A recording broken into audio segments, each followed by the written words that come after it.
On my childhood friend's 18th birthday, I handed him a spiked drink. That night, we were caught in bed together. The school beauty threw the love letter she wrote for him in my face and ran off in tears. I stopped my friend from chasing after her and calmly tried to reason with him. First, find out who drugged the drink. My childhood friend gave me a long, deep look and said there was no need to search. I know who it is. With that one sentence, he made everyone believe I was the thief crying stop thief. In the end, I died of a broken heart in my childhood sweetheart's arms. His whisper reached my ear. I know you weren't the one who poisoned me, but for Choo-Choo's sake, you had to take the blame. If there is a next life, I promise I will treat you right. After dying and being reborn, I found myself back on the day of Jiangqi's birthday. He stared in shock at the person on the bed, his eyes meeting mine as I stood in the doorway.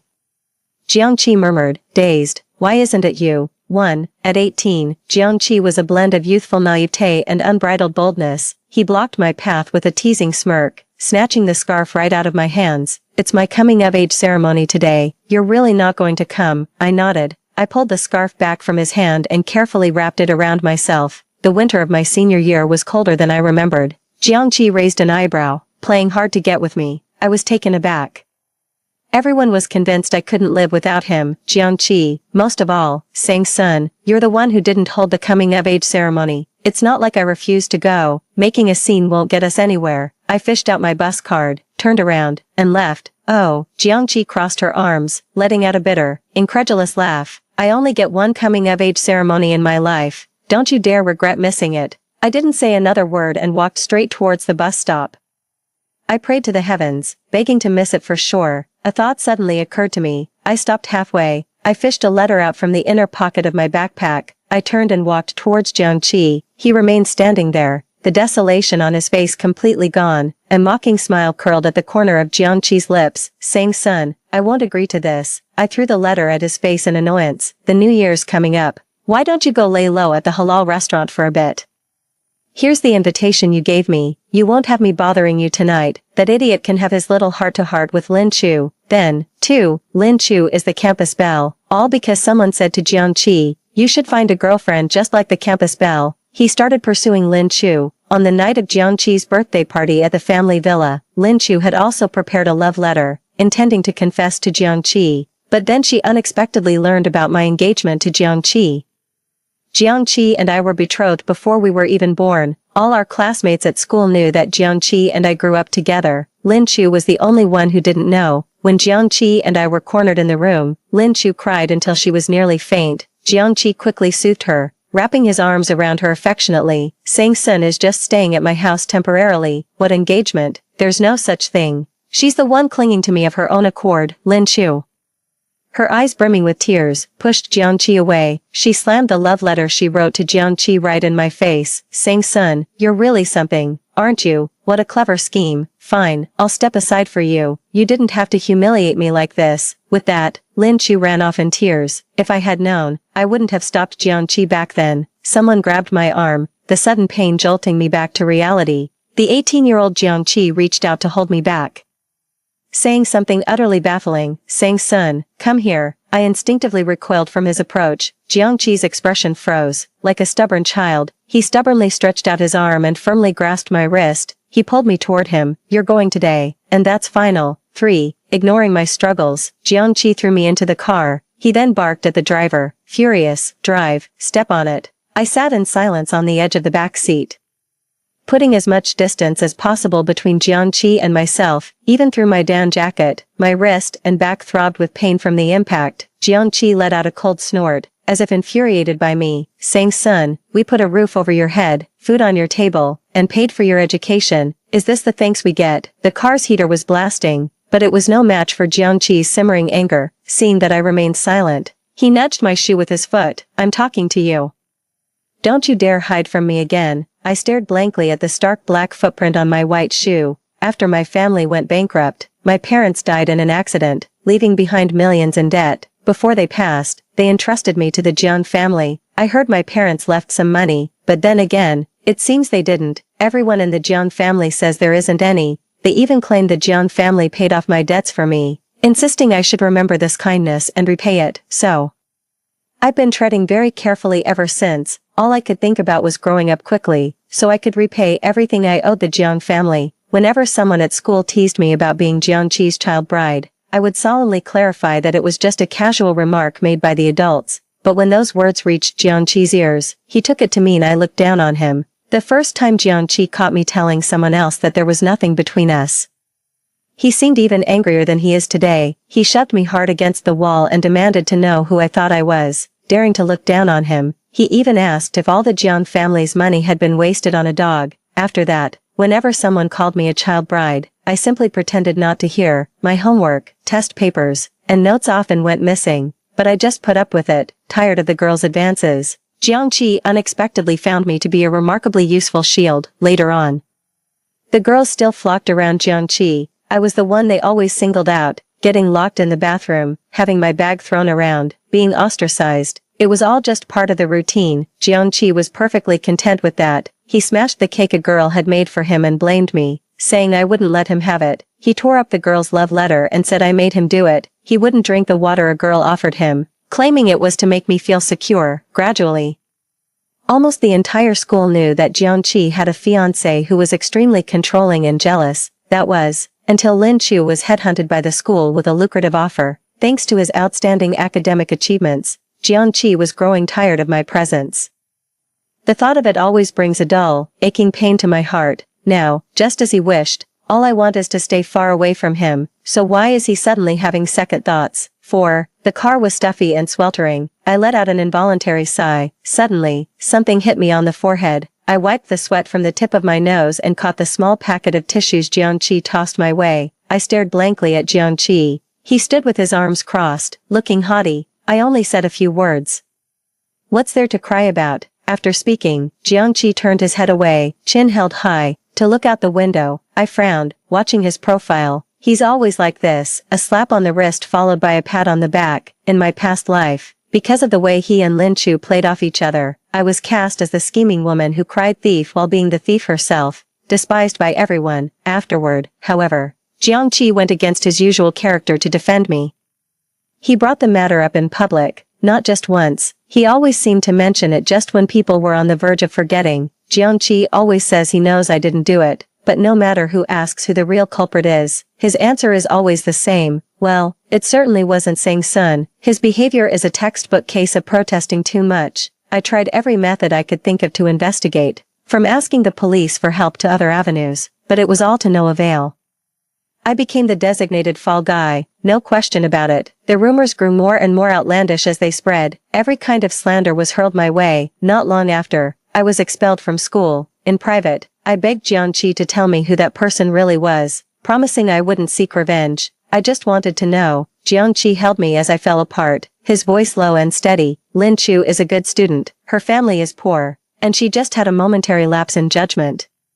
She can't afford to lose her education, but you're different. You still have me. Even if you never go back to school, even if you never work a day in your life, I can take care of you. Lin Chu is really pitiful. You should help her. I hate Jiangqi. Why should I take the blame just because he feels sorry for Lin Chu? Inside the carriage, Jiangqi's phone suddenly rang. It was Lin Chu calling. Jiangqi, I don't know the way to your place. Could you come pick me up?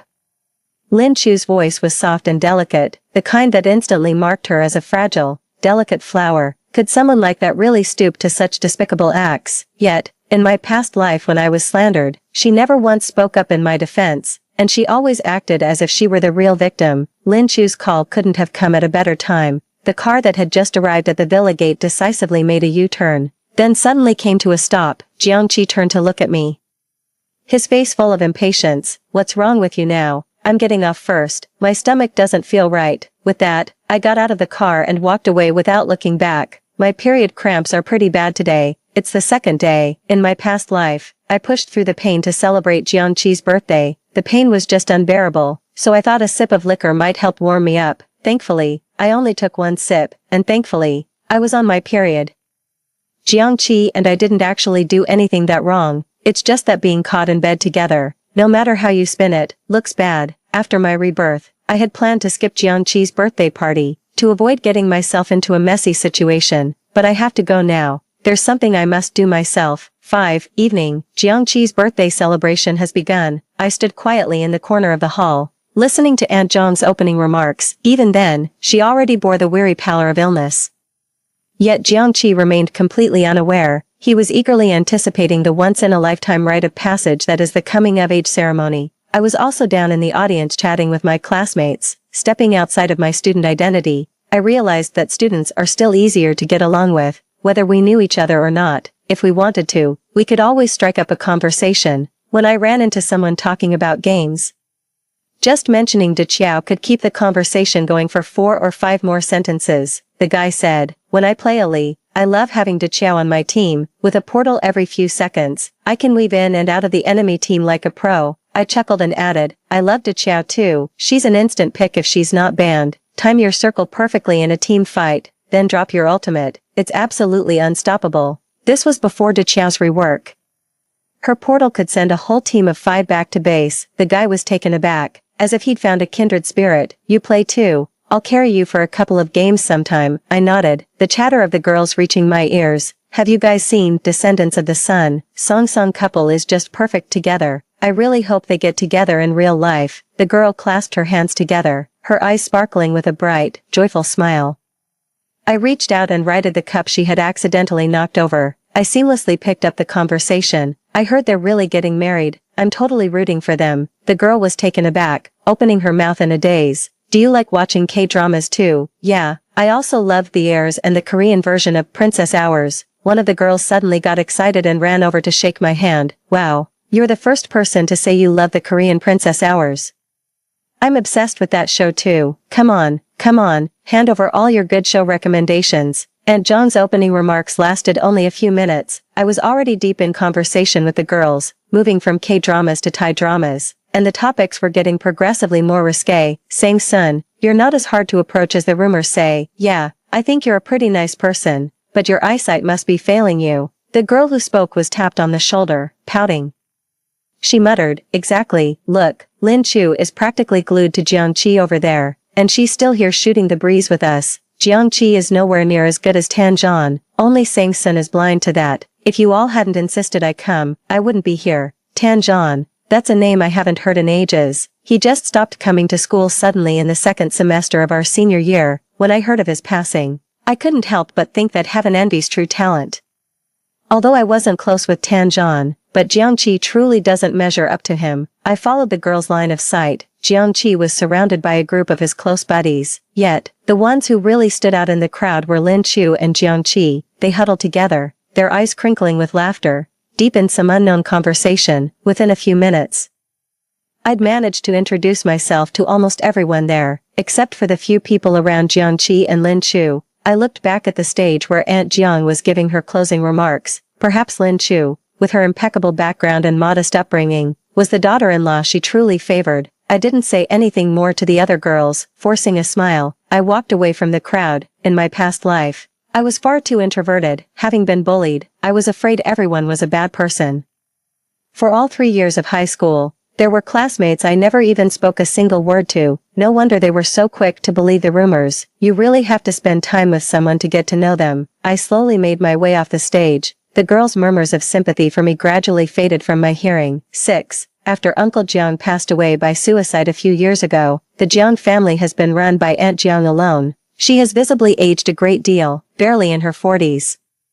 She has to dye her graying hair almost every other month. As she finished her opening remarks and stepped down, she stumbled. I happened to be there and caught her. Aunt Jiang hadn't expected it to be me. Her gaze swept past Jiangqi, who was engrossed in laughing and chatting with Lin Chu. Then it turned to me, who was supporting her with a look of deep concern. She patted my hand, her voice tinged with weariness. "Good boy/girl." Jiangqi's mother was a stern, even rigid, person. But she was always quite kind to me. In our past life, when the incident with Jiangqi and I happened, she had already gone back to her other home to rest. By the time she found out, things had already gotten out of hand. When Aunt Jiang saw I was about to help her upstairs to rest, she suddenly stopped. "Nyo, go play with the others. It's not good for you to have only Xiaoqi as a friend. You should talk to your classmates more. Keeping everything bottled up all day isn't good for you." Tears welled up in my eyes almost instantly. After my parents passed away, no one ever called me Nyo again. I was a bit frail when I was born. Mom heard that giving a child a simple, ordinary nickname would help them thrive. After much thought, my parents settled on the name Nyo. When I was little, I always thought it sounded plain and wouldn't let them call me that. It wasn't until I lost it that I felt a sense of regret. Aunt Jiang saw my tears and immediately pulled me into a hug. Her voice was gentle and full of affection. "Don't cry, Nyo. Once the banquet is over, I'll give Jiangqi a piece of my mind for you." I buried my face in Aunt Jiang's shoulder, tears streaming down in big, heavy drops. Jiangqi's figure in my line of sight grew too blurry to make out. I spoke through my sobs. "Auntie, please don't blame Jiangqi. I'm just feeling a bit unwell." At the center of the crowd, Jiangqi seemed to glance over. I closed my eyes, unable to bear the sight of him. Playing the victim, I can do that too. 7. I accompanied Aunt Jiang upstairs to rest. She slumped onto the sofa and let out a long, weary sigh. I poured a glass of warm water and placed it on the coffee table in front of her. After resting for a moment, Aunt Jiang called the butler to have an extra meal sent up. "Have you eaten yet, sweetie? Why don't you join me for a bite?" I nodded obediently. I was just wondering how to stay tonight. I need to keep her here, in my past life. Aunt Jiang sprained her ankle and left early. If she had been there, she might have found the real culprit and cleared my name. I checked the time, got up, and went downstairs to get a couple of drinks. Aunt Jiang pressed her temples and leaned back on the sofa with her eyes closed. "All right, go down and check on them while you're at it. Make sure they're not getting into any trouble." There were fewer people in the lobby downstairs. Some were watching a movie. Others were singing karaoke.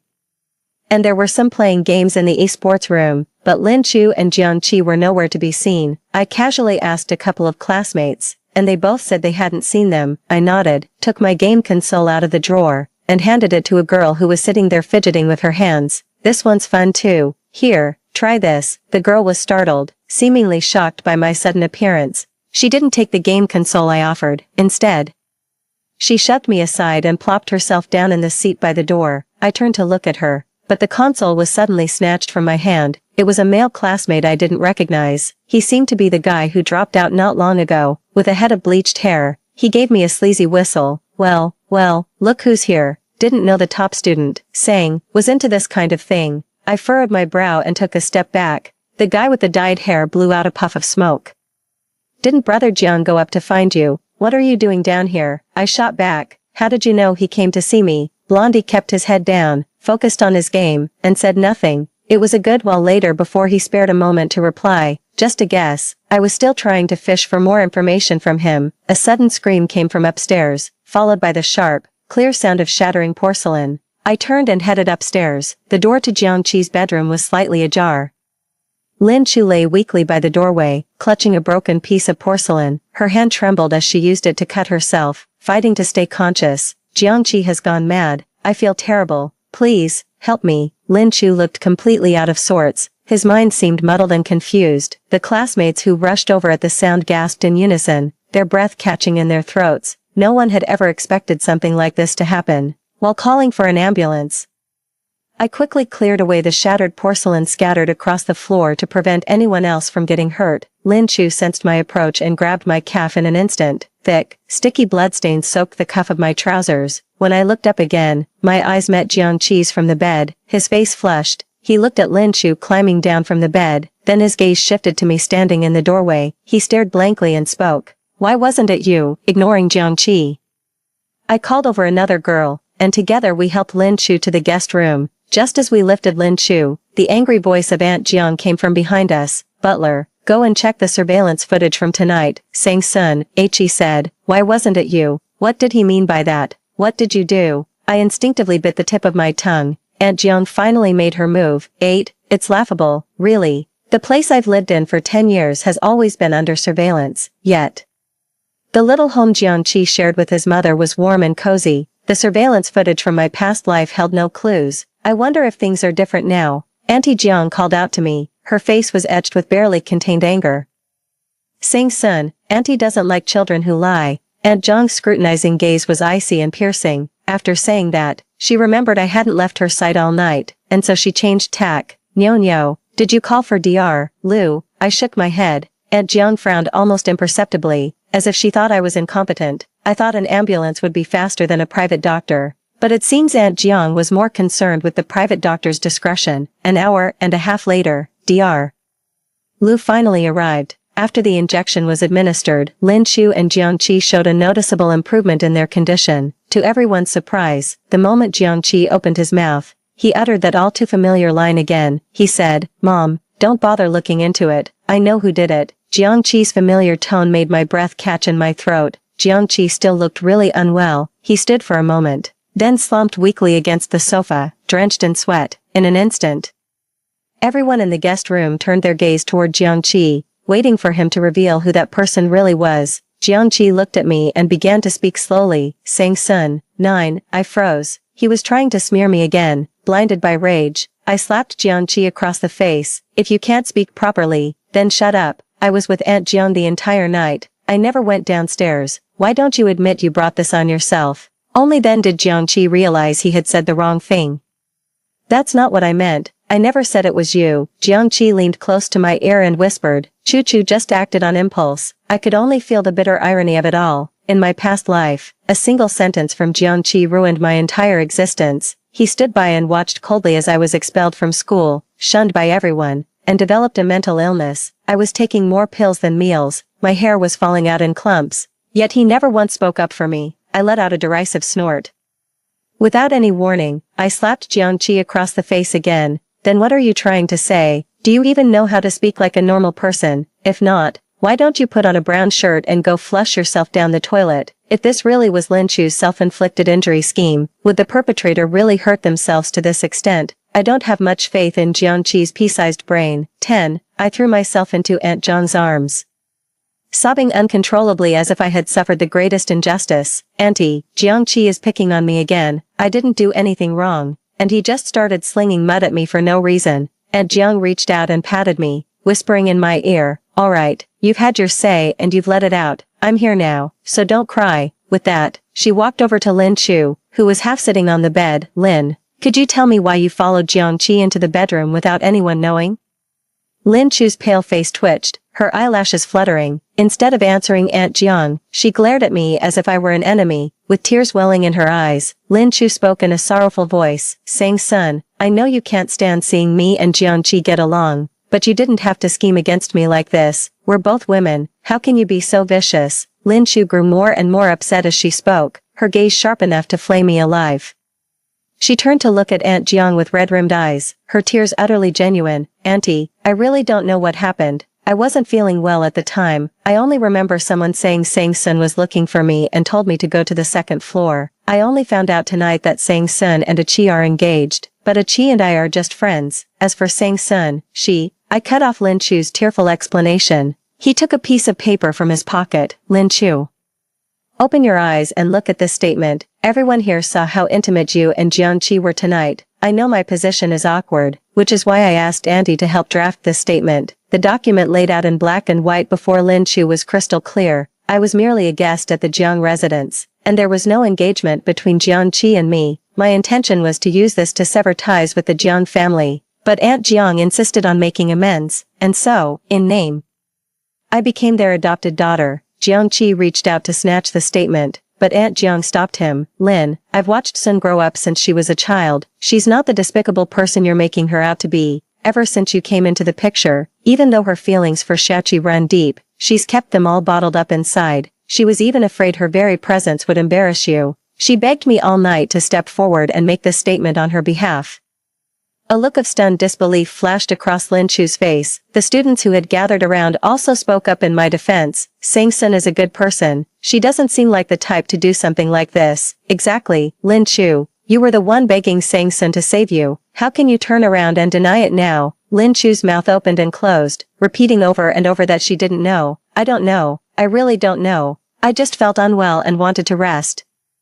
It was clearly Sang Sun who came to see me. But when I opened my eyes, the person had turned into Jiangqi. He grabbed me and wouldn't let me leave. I only broke your vase to protect myself. Auntie, I'll pay for the vase, but I'm begging you to make sure the person who did this is punished properly. Auntie, please, I'm begging you. Unfortunately, Auntie Jiang couldn't find anything useful in the security footage either. After everything was settled, Auntie Jiang had the family driver take all the students home. Jiangqi had completely lost his mind. Mom, Shinzi and I have been engaged since we were children. How could you adopt her as your daughter without a single thought for my feelings? Sang Sun, after all these years of our bond, is this how you repay me? My heart clenched. That word again, repay. Jiangqi knows exactly how to push my buttons. But Aunt Zhang's reaction was even bigger than mine. She slapped Jiangqi across the face.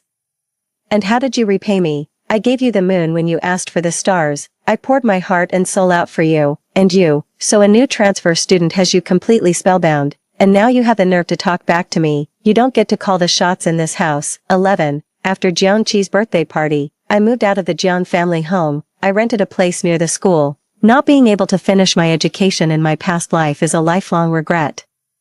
There are only a few months left until the college entrance exams. I'd decided to ease up on the plan to apprehend the killer for now, but Aunt Jiang ignored Jiangqi's desperate pleas. Determined to find the culprit, she even believed it was all a self-inflicted injury scheme orchestrated by Lin Chu. Soon, the news spread throughout the entire school. Lin Chu tried to use a sympathy ploy to get close to Jiangqi, but ended up harming her instead. All the students are saying the school's huge investment went down the drain. They had hoped Lin Chu would boost the college acceptance rate, but instead, she used it as a stepping stone to marry into wealth. The malicious gossip I endured in my past life has now become a curse clinging to Lin Chu. Lin Chu's physical wounds hadn't even healed. And now her heart is wounded too. She just stopped coming to school altogether, even though Lin Chu wasn't there. The rumors about her at school were only getting worse. Some people even came to ask me if it was true that Lin Chu had slept with Jiangqi. I was silent for a moment, then said, that day, Lin Chu ran out of Jiangqi's room and begged me to save her. I tried to help her out of kindness, but she turned around and accused me, insisting that I was the one who set her up. I don't dare speak up for her anymore. The classmates behind us were still gossiping. I walked away quietly, my fist clenched tight. Lin Chu might be innocent, but she had no right to slander me the moment she opened her mouth. I won't let either her or Jiangqi get away with it. 12. Jiangqi didn't come to school after that day. I heard he went with Lin Chu to see a therapist. To my surprise, I had a stretch of quiet days. It's a shame that quiet didn't bring peace. I realized someone was following me. For a full 2 weeks, this person made no move. Seems they have more patience than I do. I ducked into a bubble tea shop and peered out from behind the glass window. The guy tailing me was that same blonde punk from Jiangqi's birthday party. He scanned the area but didn't spot me. Before storming off, he ground his cigarette butt under his heel with a vengeance. As he turned, a cold glint flashed from the pocket of his down jacket. It felt like a dagger. I instinctively tightened my grip on the milk tea in my hand. A sudden spurt of milk tea from the straw splashed onto someone's back. I hurriedly apologized. Holding the milk tea in one hand, he fumbled in his pocket for a tissue with the other. As he tore the tissue packet open with a bit too much force, he accidentally squeezed the cup. The person in front of him happened to turn around at that exact moment. A black tapioca pearl shot out, hitting the name tag on his school uniform blazer, bouncing onto his brand new sneakers. Before finally rolling to the ground, I stared at the name tag, where the characters Tanjan were clearly printed. For a moment, I was frozen in place. It suddenly hit me why that guy with the dyed hair looked so familiar. In my past life, after Tanjan's death, I had seen a wanted poster for that blonde-haired guy. A matter of life and death was right before my eyes, and I bit my lower lip. Tanjan was going to die, in my past life. He died in this very alley, but now, this punk was clearly coming for me. Did Tanjan die because of me? No, in my past life, I wasn't being stalked, and I wasn't even close with Tanjan. I stiffly looked up at the boy in front of me. He was tall, and the face that had been a blur in my memory was now magnified right before my eyes. Wait, we had someone this handsome in our class. Tanjan, caught in a crossfire, looked at me helplessly. It's okay, I know you didn't mean it. Here. Wipe it off yourself. My mind was a complete mess. After saying that, I shoved the milk tea into Tanjan's arms, grabbed a tissue, and ran off. 13. For the next few days, I spent my time recalling everything about Tanjan from my past life, yet, I realized I knew absolutely nothing about Tanjan. All I remember is that he was a very popular boy in our class. We added each other as friends but never actually spoke. Other than that, the only thing I remember is the news of his death. It was the first weekend after New Year's Day. It's Christmas now. In other words, Tanjan is going to be in trouble in a few days. My plans have changed again. The school has a 2-day weekend this week. Jiangqi was waiting at the school gate bright and early. Seeing me pretend not to notice him, Jiangqi grabbed my arm with a fierce grip, saying, "Son, just how long are you going to keep this up? Nothing happened between me and Lin Chu. You know that, and because of this whole thing, I've even..." Jiangqi's words came to an abrupt halt. A flash of shame and indignation crossed his face. It's almost laughable. That night, the private doctor arrived a bit too late, and Jiangqi ended up in a real predicament. At 18, Jiangqi couldn't handle the blow and had a huge fight with Aunt Jiang. Jiangqi resented her for ruining his life. Aunt Jiang had no choice but to put her work aside and accompany Jiangqi to seek medical help everywhere. Aunt Jiang, who used to look down on me, now surprisingly tries to play the sympathy card with me from time to time. They're always pestering me to come home for a meal, no matter what. A smirk played on my lips as I looked Jiangqi up and down. Seems he's not cured yet, otherwise Aunt Jiang wouldn't be so desperate to get me involved. I forcefully shook off Jiangqi's hand and looked at him with a smile. Not only do I know about you and Lin Chu, I know about your other business. Jiangqi stiffened, standing up straight and pressing her legs together. What do you know? Come home with me, now. I recoiled from Jiangqi in disgust and turned to board the bus. Jiangqi stood rooted to the spot, his gaze sinister and inscrutable. It was as if this was his true self. The bus was packed, and my phone suddenly buzzed in my pocket. I looked down at my phone and was shocked to see a creep next to me, clearly up to no good with a girl in a school uniform standing in front of him. I took out my phone and quietly captured the evidence. The creep was completely oblivious, his actions growing even more brazen. The harassed girl kept trying to shrink away, but with the bus so crowded, she had nowhere to go. The girl turned her head and met my gaze, instantly bursting into tears. I turned off my phone and kicked the creep's hand. You bastard, what do you think you're doing? The creep didn't have time to pull back his filthy hand before I kicked him over. When I walked the girl out of the police station, she was still sobbing uncontrollably. She kept muttering something about karma. This is all karma. It's all my fault. If only I had known, I should have. For a moment, I thought the shock had caused her to have a mental breakdown. I kept her seated on the bench with me for quite some time before she gradually calmed down. She looked at me uneasily and said with a choked voice, saying, "Son, I'm sorry. The truth is, on Jiangqi's birthday, the person they were trying to set up was you." 14, my hand, offering her a tissue, frozen mid-air. I stared at her for a long moment before it finally clicked. No wonder she was the only one sitting alone that night, picking at her hands, while everyone else went off to have fun. When I handed her the game console, she looked at me with utter astonishment. She was genuinely shocked by my sudden appearance. Liang Ting, visibly agitated, began recounting the events of that day in a halting voice. While she was at the bar getting a drink, she happened to witness the guy with dyed hair spiking a beverage. She overheard Blondie muttering that he'd just been beaten up for liking me and stealing a few things I didn't even want. He even returned everything. But he still got expelled from school. Blondie resented me for pushing him over the edge, so he set me up to make a fool of myself in public. I was completely baffled by what I heard. Blondie got expelled for stealing the life-saving money the school had raised for a classmate with a terminal illness. What's that got to do with me? I've never lost anything valuable. Just a few notebooks, water bottles, and hair ties. And I found all of those anyway. It suddenly came back to me, those things neatly arranged on my desk. An improbable thought flashed through my mind. In my past life, I took a photo of this and posted a moment about it. The caption read, "There are still good people in this world." Tanzan even gave my post a like. So, was it him who beat up that punk and got my stuff back? Liang Ting was still sobbing with regret. I patted her back gently and asked softly, "You just said they were plotting against me, besides Blondie.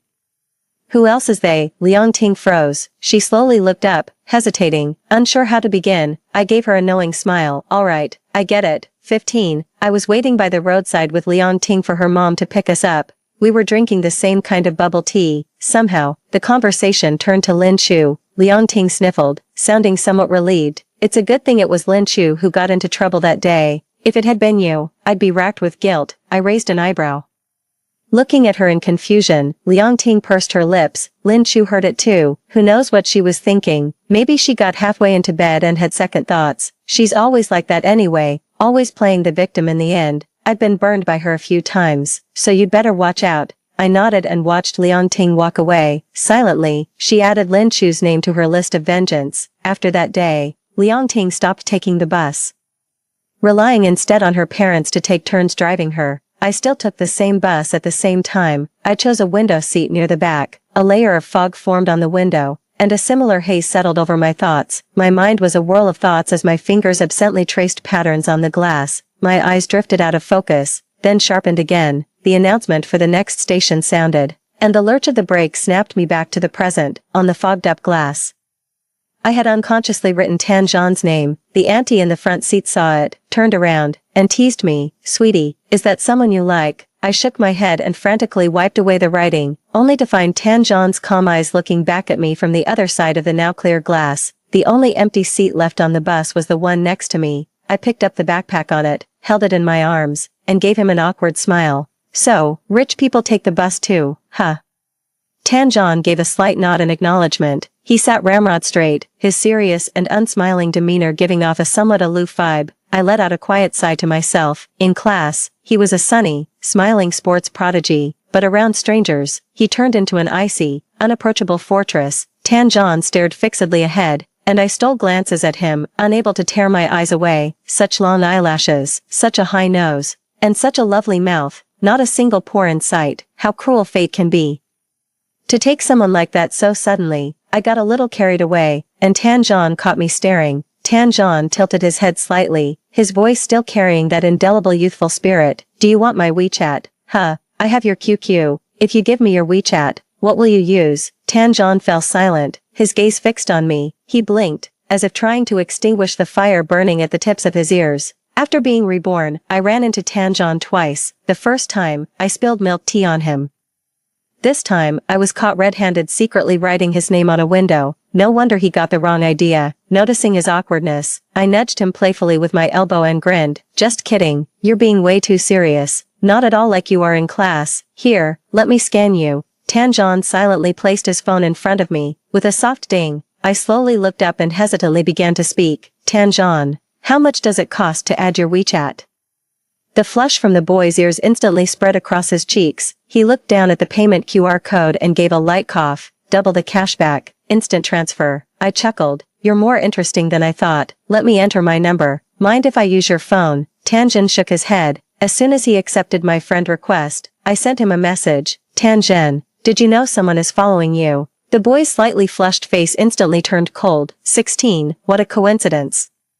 Tanjan and I got off at the same stop, and that's when I realized we lived in the same complex. Just as I reached the entrance, I spotted a familiar figure. I haven't seen Jiangqi in a few days, and he's lost a lot of weight. Aunt Jiang gave up many business partnerships to accompany him abroad for medical treatment. Aunt Jiang, who was already ill, is now in a coma, and the Jiang family business is on the brink of collapse. Thrust into this crisis, Jiangqi is working himself to the bone. It'd be weird if you weren't losing weight. Jiangqi stared at Tanjan's retreating back, grinding his teeth. Who is he? I ignored him, brushing past his shoulder as I walked by, saying, son, why did you have the school expel Lin Chu? Jiangqi's words struck me as utterly ridiculous. Why does everyone seem to think I can just get anyone I want expelled? That punk got exactly what he deserved. Lin Chu was too. The thing is, she was a high-profile hire the school had poached.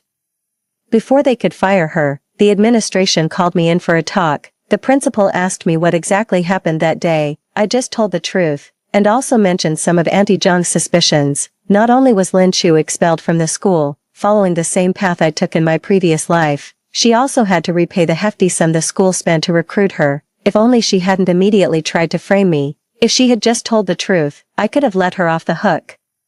Lin Chu has lost everything now. Her relationships, her money, her studies. She has no one to blame but herself. Seeing that I remained silent, Jiangqi reached out and grabbed my arm again, saying, son, don't you forget whose money you've been spending your entire life. If I hadn't begged my mother to take you in, who knows which orphanage you'd be rotting in right now.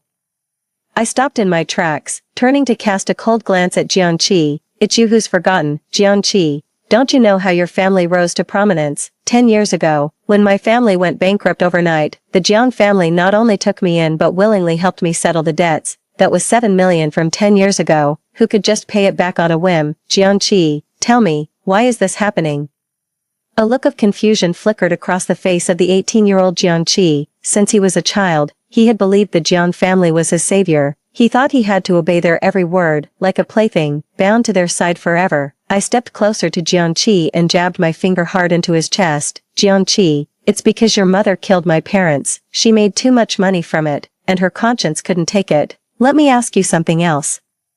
Why did your father jump from the roof of the company building on the very day of his 20th wedding anniversary to your mother? Jiangqi staggered back, unsteady from my prodding. I pressed forward, step by step, because your father still had a shred of conscience. He knew guilt, and he knew to leave a suicide note for me to find a decade after his death. Take a guess, how did your father die? I crossed my arms and looked coldly at Jiangqi, who was on the verge of breaking down. Your father was driven to his death by your mother's heartlessness. Jiangqi shook her head frantically, muttering under her breath. No, that's not true. I looked at the disbelieving Jiangqi and spoke calmly. If you don't believe me, go ask your mother. As I spoke, I clicked my tongue in regret, but you might not get the chance. Looks like you've driven your mother to an early grave. I wasn't wrong. In her previous life, Aunt Jiang passed away during Jiangqi's sophomore year of college.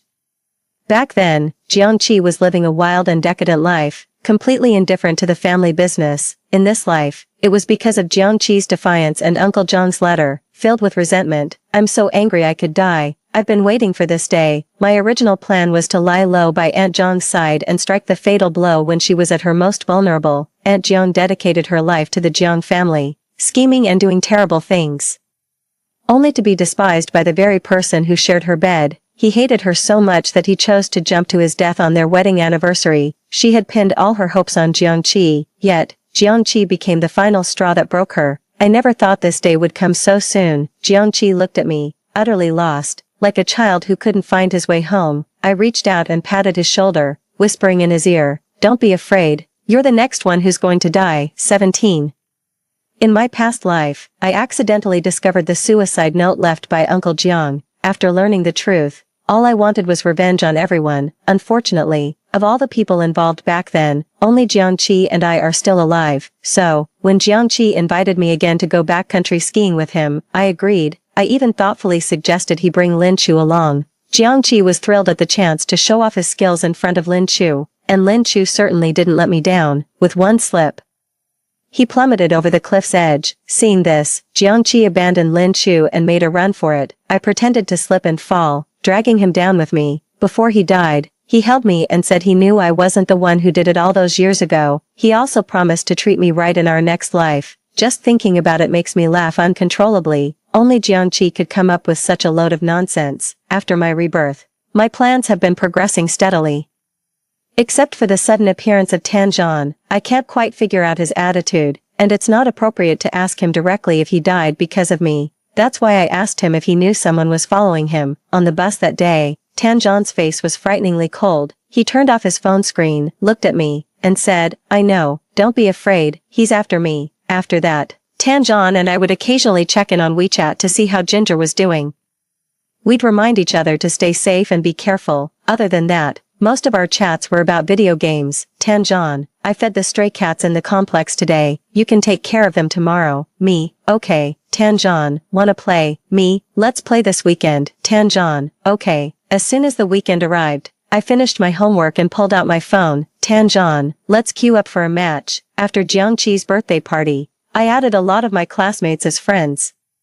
The girls would watch shows together and talk about schoolwork. The guy just added a few people to play games with. That guy who said he loved playing Ali and offered to play with me sometime is named Lu Rue. He's a total rank grinder. Ever since our first Xiao Ali duo went on a 3-game win streak, he's been inviting me to every 5-player team. On New Year's Day, during the school celebration, it was a rare chance to use our phones at school.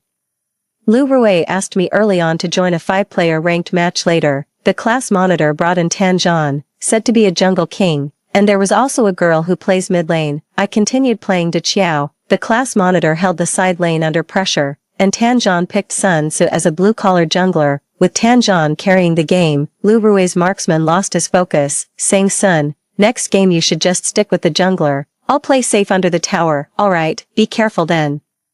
During the new game's draft phase, I was hesitating on what to pick to synergize with Tanzhan. Tanzhan pre-selected Xian Tzu. "Do you want to play as Xiaoming? Just tether to me and stand behind me." With Xian Tzu paired with Xiaoming at this stage, you can gank all over the map after clearing one jungle rotation. The flashy rat played so well the enemy team surrendered in under 10 minutes. This match was the class monitor's promotion game. Lu Rue suddenly had a stomachache.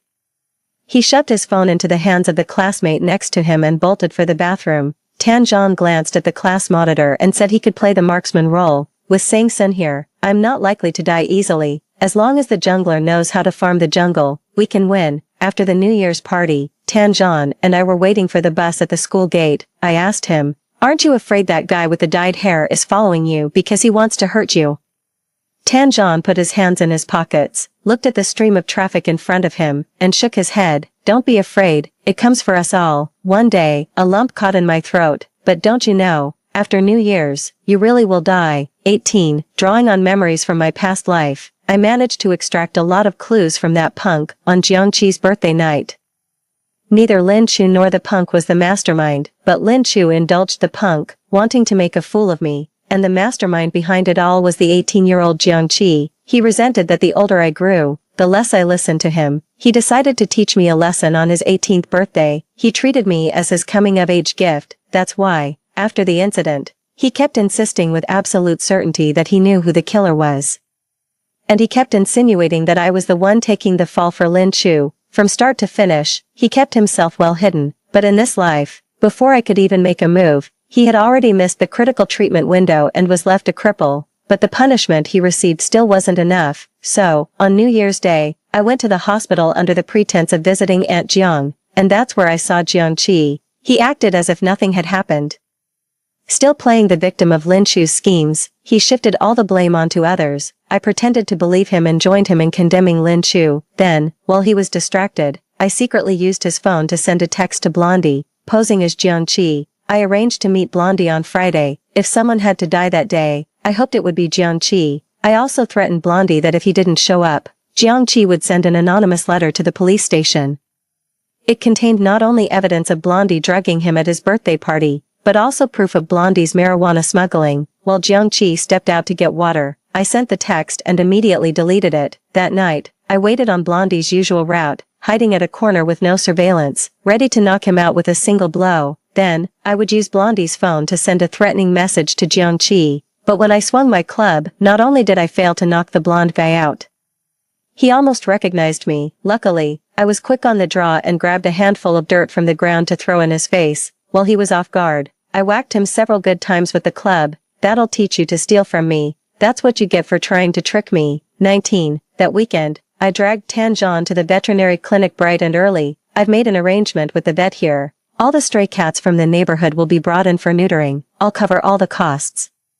The condition is that someone must be present to observe during the surgeries. The staff from the animal hospital rounded up 25 stray cats from the neighborhood during the day. Even with 2 doctors working together, the surgery still takes a while. I told him I had something to take care of and asked Tan Zhan to keep an eye on things at the hospital for me. Though puzzled, Tan Zhan didn't press for details. I changed my clothes, pulled my cap low, and quietly made my way to the spot where I'd arranged to meet Jiangqi and Blondie. The two of them started arguing the moment they saw each other. I was too far away to hear what they were saying. I just decided to record a video on my phone. They were still fighting fiercely when the police sirens sounded. Blondie was the first to react to the police siren. He was the quickest to snap out of it. He snatched Jiangqi's car keys and tried to steal the vehicle to make his escape.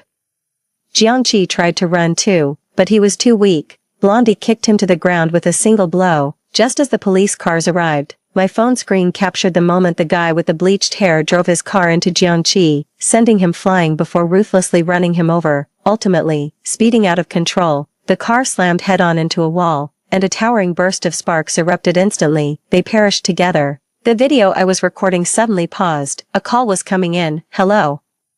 Your mother is awake. She wants to see Jiangqi. My mother's been dead for years. When did she die? With that, I hung up the phone. I was the one who called the police earlier, so I'll definitely have to go give a statement soon. I couldn't wait to tell Aunt Jiang the news of Jiangqi's death. When I arrived at the hospital, Aunt Jiang was lying in the hospital bed, gasping for breath. When she saw me, she still had the strength to demand fiercely, "Where is Jiangqi? What have you done to him?"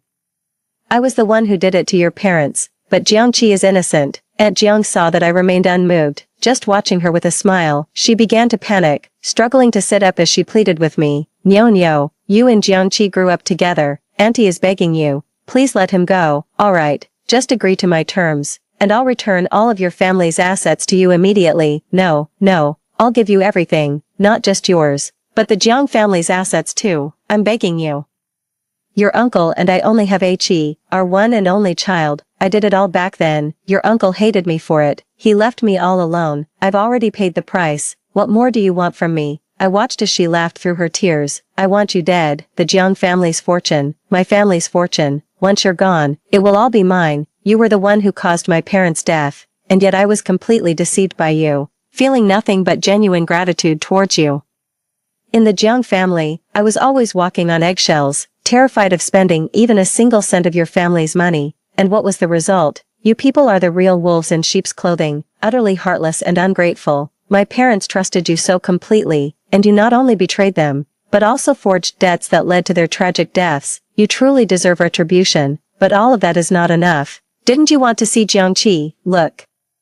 He's waiting for you down below. I opened the video I had just recorded and held it up in front of her. The video played on a loop 5 or 6 times, but Aunt Jiang remained completely silent. I put my phone down and saw her eyes wide open. She had already stopped breathing. The heart monitor's alarm and my phone's ringtone went off at the same time. I picked up the phone. Miss Sanxuan, a serious incident has just occurred.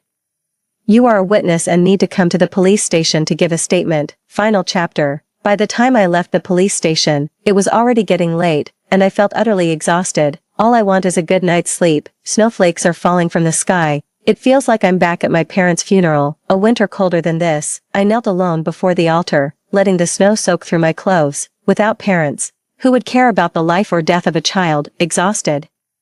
I crouched on the ground and held myself. It's all right, that child from back then has grown up now. The snow falling on my head suddenly stopped. I looked up, dazed, and met Tan Zhan's calm gaze once more. He was holding an umbrella, crouched down beside me. I tried to force a smile, but found I couldn't. Finally, he uttered in a dry, hoarse voice, "What a coincidence." Tan Zhan crouched down, tilting most of the umbrella toward me as snowflakes drifted onto his shoulders. He looked at me and began to speak slowly. "What a coincidence. I was looking for you." The end. Story 2. I died in the year I loved him most. To appease his white moonlight, Pei Xian locked me in the basement for a full day and night. Later, a short circuit caused a fire, and I suffocated inside. In my last moments before death, I saw a young man wielding a stool, frantically smashing the door lock to rush to my side. The fire scorched his clothes, yet he paid no heed. Who could it be? I can't remember. I only know that in the end, I died in his arms. 1. After death, my soul still lingers by the boy's side. The fire grew fiercer, yet he held me tightly, unmoving. I couldn't help but shove his body, roaring at him, "Run, are you waiting to die here?" But I also knew he couldn't hear the cries of a ghost like me. It wasn't until the fire truck rumbled in that he was carried out by a dozen firefighters working together. So I finally left this damned basement. The sun was shining brightly outside. What a fine day it was. I saw Pei Xian outside the villa, pacing nervously back and forth, grabbing anyone in sight to ask, "Has the girl in the basement been rescued?" Oh, he still doesn't know I'm dead. See, this guy I've liked for 10 years. Even if I were being consumed by flames, he wouldn't dare rush in to save my life. My corpse remains cradled in the boy's arms. Without looking at anyone, he walked straight to a black car. He opened the door and placed me in the passenger seat. He even thoughtfully fastened the seatbelt for this corpse of mine. Then the car sped away abruptly, leaving the villa district behind. The young man fled in panic with the dead girl. Like a scene straight out of a movie, we left the city. The scenery outside gradually turned into fields, villages, and then beaches. He arrived at the sea, a deserted, undeveloped beach. Finally, the car came to a stop. He carried me out of the car and slowly walked into the deep seawater, gradually sinking with me to the bottom. He said, "Jianghe, I'm Lin Zhou.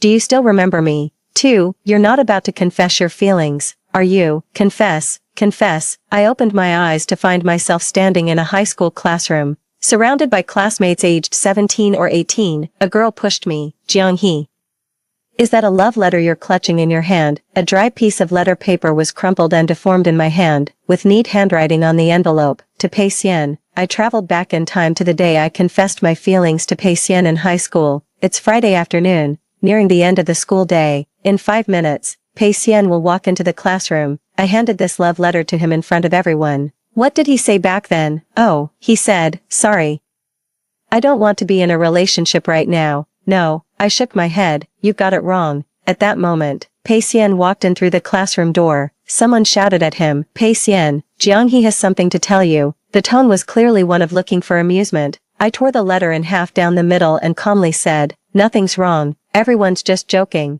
After speaking, I threw the torn letter into the trash can. Pei Xian stared at my face for a long while. Without saying a word, he returned to his seat. The onlookers who had gathered around let out bored sighs of disappointment. Sigh. I thought there would be some good drama. Let's disperse. Nothing to see here. I was flipping through a book at my desk, as school was about to end and everyone was cheerfully packing their bags, but I vaguely remembered there was still one more thing. perhaps it wasn't important to me at the time, so it got buried in the long river of my memories.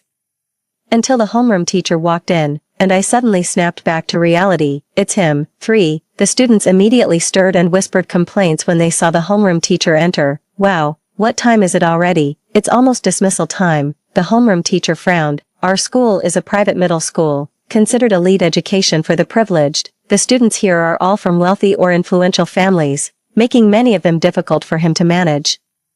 The homeroom teacher waved outside. Come on in. He walked in from outside the classroom door. Lin Zhou. I remember now. He was a transfer student, having moved to our school in his senior year from another city. He always wore a faded school uniform, and his backpack was old and frayed, standing in stark contrast to the extravagant style of the rest of the class. Perhaps because of this, he rarely spoke to others and was often isolated. He always sat alone in the back row, working on problems in his exercise book, yet his academic performance was outstanding, consistently ranking at the top, never falling out of the top 3 in his grade, especially in science subjects where he nearly scored perfect marks every time. Lin Zhou bent slightly toward the class and introduced himself. My name is Lin Zhou, with Zhou as in water can carry a boat but also overturn it. I've transferred here from Xuqing next door. The homeroom teacher nodded.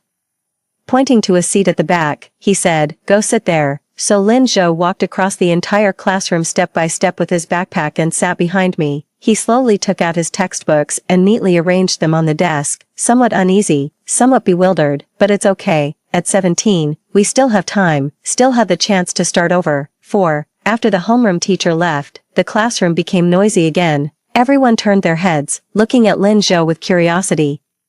The class troublemaker Fu Xing walked over and asked him, Xuqing, that coal city nearby, my family does business there too. What's your dad's name? Maybe my parents know him. Lin Zhou pinched his fingertips, looking somewhat flustered. He murmured, my father isn't in business. He he couldn't be a coal miner down in the pits, could he? Fu Xing picked up his words and laughed. Many people here learn to fawn on the powerful and despise the weak, to scorn poverty and adore wealth. From their teens, many people found this place interesting and gathered around to watch. Fu Xing became even more smug, picking up Lin Zhou's book and sniffing it. There really is a smell of coal. Ha ha ha ha ha. Disgusting sounds of mockery. I can't take it anymore. I stand up, grab the water from the cup, and splash it on his head. Is your nose a dog's nose? Classmate Fu. Fu Xing was drenched by my water and glared at me in humiliated anger. He rolls up his sleeves and glares at me fiercely. Jianghe, looking for death. Sorry, but I've actually died before. Perhaps Jianghe in high school was shy and introverted, but the 28-year-old Jianghe is not. I laughed. Yeah, looking for death. In the end, no fight broke out. Pei Xian walked over, frowning at me. What's wrong with you today? Let's go home. Pei Xian was the class monitor, and his Pei family held the most power in the entire Nan city. Fu Xing naturally wouldn't cross him, but when I see him, all I can recall is the raging flames. Being choked to death by smoke is truly agonizing. I said, let's not go back together anymore. After school, I'll stay behind to study for the college entrance exams. Pei Xian snorted, looked at me strangely. Jianghe, what kind of crazy idea has gotten into you?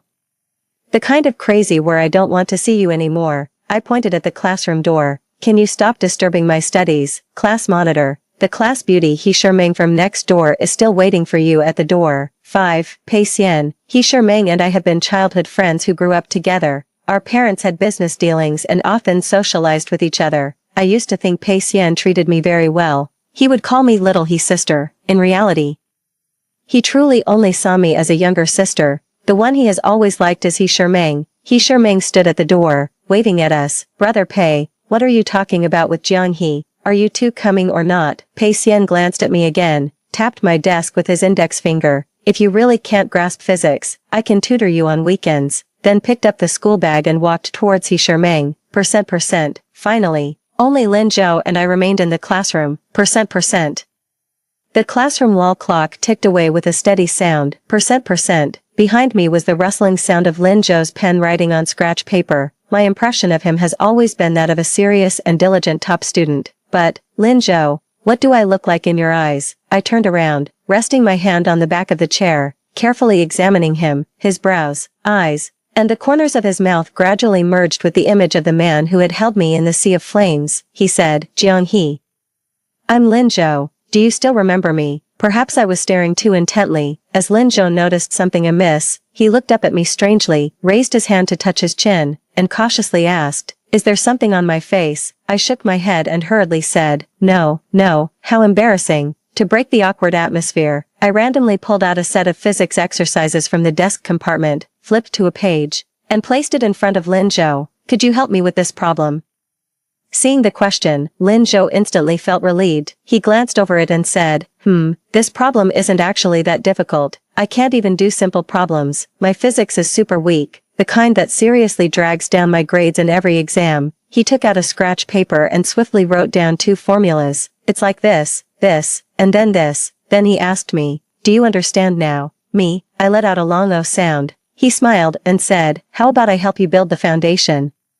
Lin Zhou probably noticed my actual level from my confused expression. He closed the workbook, took out the textbook, turned to the beginning, and said softly, "Let's take it slow from chapter 1, 6. I think Lin Zhou's tutoring skills are better than my rigid, dogmatic high school physics teacher, far better than Pei Xian." That's right. In my previous life, I was always following Pei Xian around, bothering him with all sorts of wrong questions. "Pei Xian, can you help me with the kinetic energy theorem?" "Pei Xian, why can I never solve the last math problem?" "Pei Xian, so annoying. No wonder he always gives me that cold glance." "Are you an idiot, Jianghe? You can't do anything right." Until the school security came knocking at the door, standing aggressively at the classroom entrance and shouting at me and Lin Zhou, "What are you 2 students doing here so late? Why aren't you home yet? Should I call your parents?" Lin Zhou and I suddenly realized it was almost 8 o'clock. The school was about to lock its gates too, so we hurriedly packed our bags, apologizing while running out. We kept running until the school gate, where a car honked its horn and stopped beside me. The driver rolled down the car window and called out to me, "Xiaohe." It was Uncle Zhang, our family driver. Seeing that I hadn't returned home so late, he had specially driven over to pick me up. "Hurry up and get in the car. Your mother is still waiting for you to have dinner at home." Uncle Jean glared at me, his tone not particularly friendly either. I quickly pulled open the car door and glanced back at Lin Zhou. "Lin Zhou, it's so late. Do you need us to give you a ride home?" "No need. My home is quite far, in the western suburbs. It's not on your way." He wore that awkward expression again, with a slightly stiff smile. "Besides, there are still buses running at this hour. It's very convenient." Lin Zhou waved at me and ran toward the bus stop. "The western suburbs are quite far. It takes over an hour by bus. I've only been there once. The area isn't fully developed yet, with old buildings and bungalows everywhere, and trash piled on the ground." I shouted at him, "Lin Zhou." He turned around. I asked him, "Do you know what my name is?" Under the streetlight, his face flushed slightly red. I said, "My name is Jianghe." Jiang is in ginger, he is in seedling. You better remember that. 7. Although I've time traveled, none of my high school academic knowledge came with me. This is a very tragic incident. Moreover, as I was originally just an average student with mediocre intelligence, I had no choice but to spend weekends hunched over my desk reviewing high school textbooks. Almost every line was filled with notes. I'm not smart, but I've always worked hard. Just as I was racking my brains over the study material, my phone suddenly rang, startling me. It was actually He Shermang.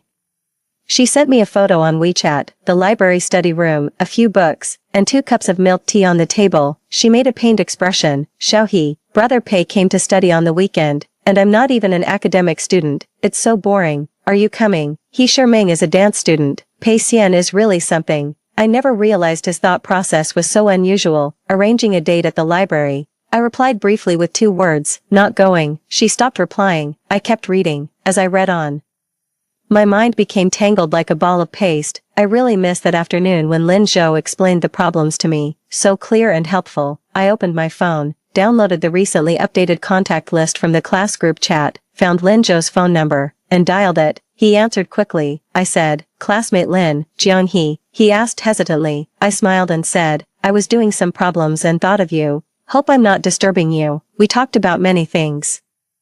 About which teachers in class were the strictest, which ones were a bit snobbish, and some campus legends and gossip stories that had been circulating for ages but Lin Zhou had never heard before. He kept agreeing with me, occasionally joining in with exaggerated exclamations. It greatly satisfies my desire to express myself through storytelling. This young man is truly gentle, but why can't I remember where exactly I had crossed paths with him before? We kept talking for quite a while before finally hanging up. I casually opened my moments and scrolled through. Surprisingly, Pei Xian actually posted an update for once. Reviewed some physics concepts today, still quite rewarding. The picture showed a corner of a physics workbook, a bunch of likes. And so many classmates left comments. Class monitor, help me out, physics is seriously killing me, holy crap, why is the genius suddenly getting serious? Pei Xian, if you keep improving you'll score 200 points, please stop studying already. Before Lin Zhou transferred to our class, Pei Xian's grades had always been the top in our class, surpassing the second place by dozens of points. It wasn't until Lin Zhou arrived that his position began to be challenged.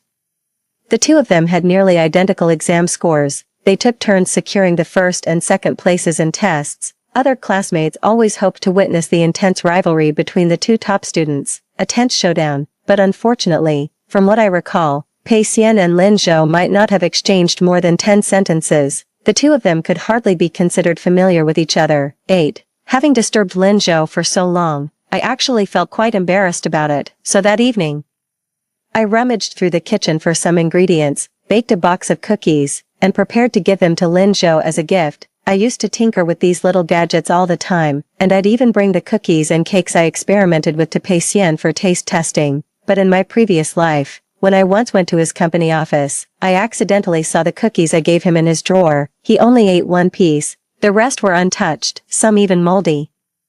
I just realized he actually didn't like any of the gifts I gave him. My mom heard the noise and came downstairs to the kitchen to check on me. Wasting food again. My mom frowned. Pei Xian doesn't even like eating this. Can't you try something different? Who said it's for Pei Xian? It's for my new classmate. I packed the cookies into a box, straightened my back, and answered loudly, that's the spirit. My mother looked at me curiously, marveling at how I'd changed my ways.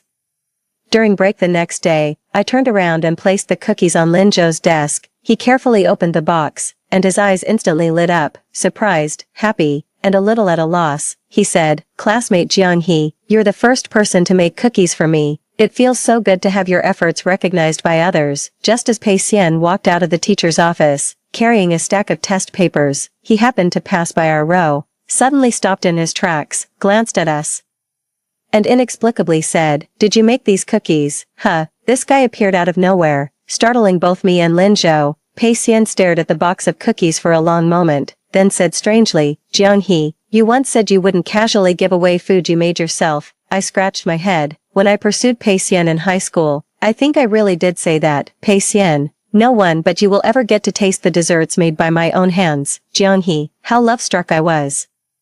Why expose me like that? I guiltily lowered my head, not wanting to deal with him. Seeing that I wasn't talking to him, Pei Xian went to chat with Lin Zhou instead. I heard you're quite good at physics. He placed the test paper on the desk, as if casually picking a topic to ask. Lin Zhou shook his head and replied modestly, not really, just average. No need to be so modest. Pei Xian pulled out a test paper from the stack and handed it to Lin Zhou. 98 points, that's very high.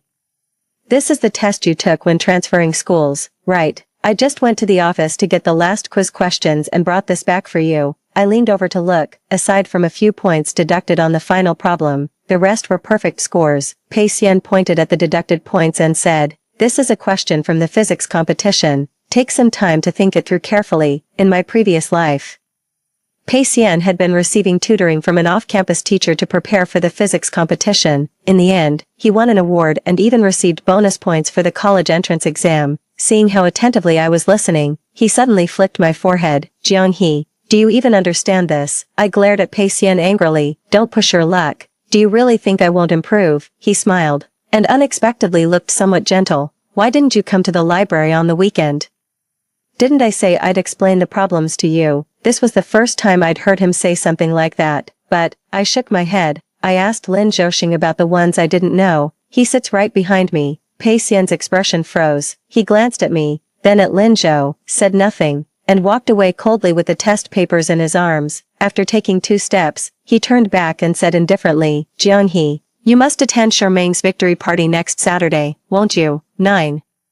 Shermang's celebration party, the turning point that changed everything. Shermang is an art student, so the academic requirements aren't high. As long as she passes the art exam, she can pretty much get into a school. In her previous life, she performed exceptionally well. Several prestigious dance schools extended offers to her. This was truly a joyous occasion. He Sherming's father hosted a banquet at a 5-star hotel and specially gave her 2 days off, allowing her to celebrate with friends outside. The condition was that she couldn't stay out overnight. It's no wonder her father made such a request. She usually plays around a lot. She has friends from all walks of life. He Sherming booked a luxury suite at KTV, and I went there too at the time. There were both classmates from our school and some friends from her off-campus art class. It was noisy and chaotic, very loud. Pei Xian and Sherming were surrounded in the middle.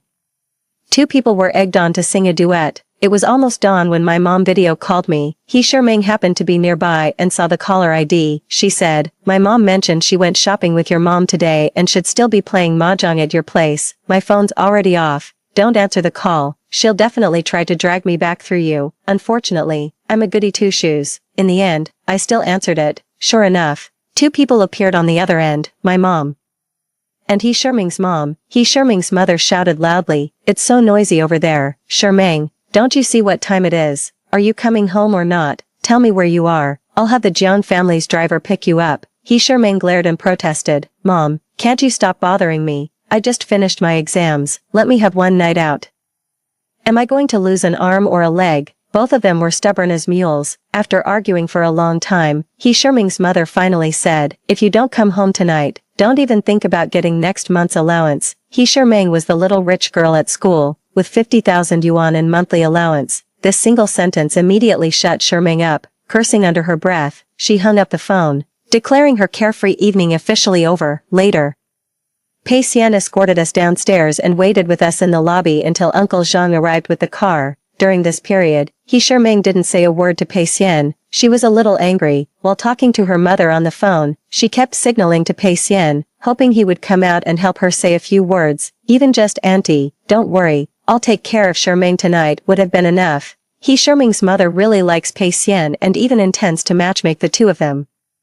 If Pei Xian had spoken up, he might have actually agreed to Sherming's request, but that guy was completely cold that night, utterly unmoved by Sherming's plea. In the end, Sherming's little arms couldn't win against her mom's big legs, so she had no choice but to go home with me. "It's all your fault." She stomped her foot and gritted her teeth. "Neither of you is any good. What a disappointment." 10. On the way back that night, there was a car accident.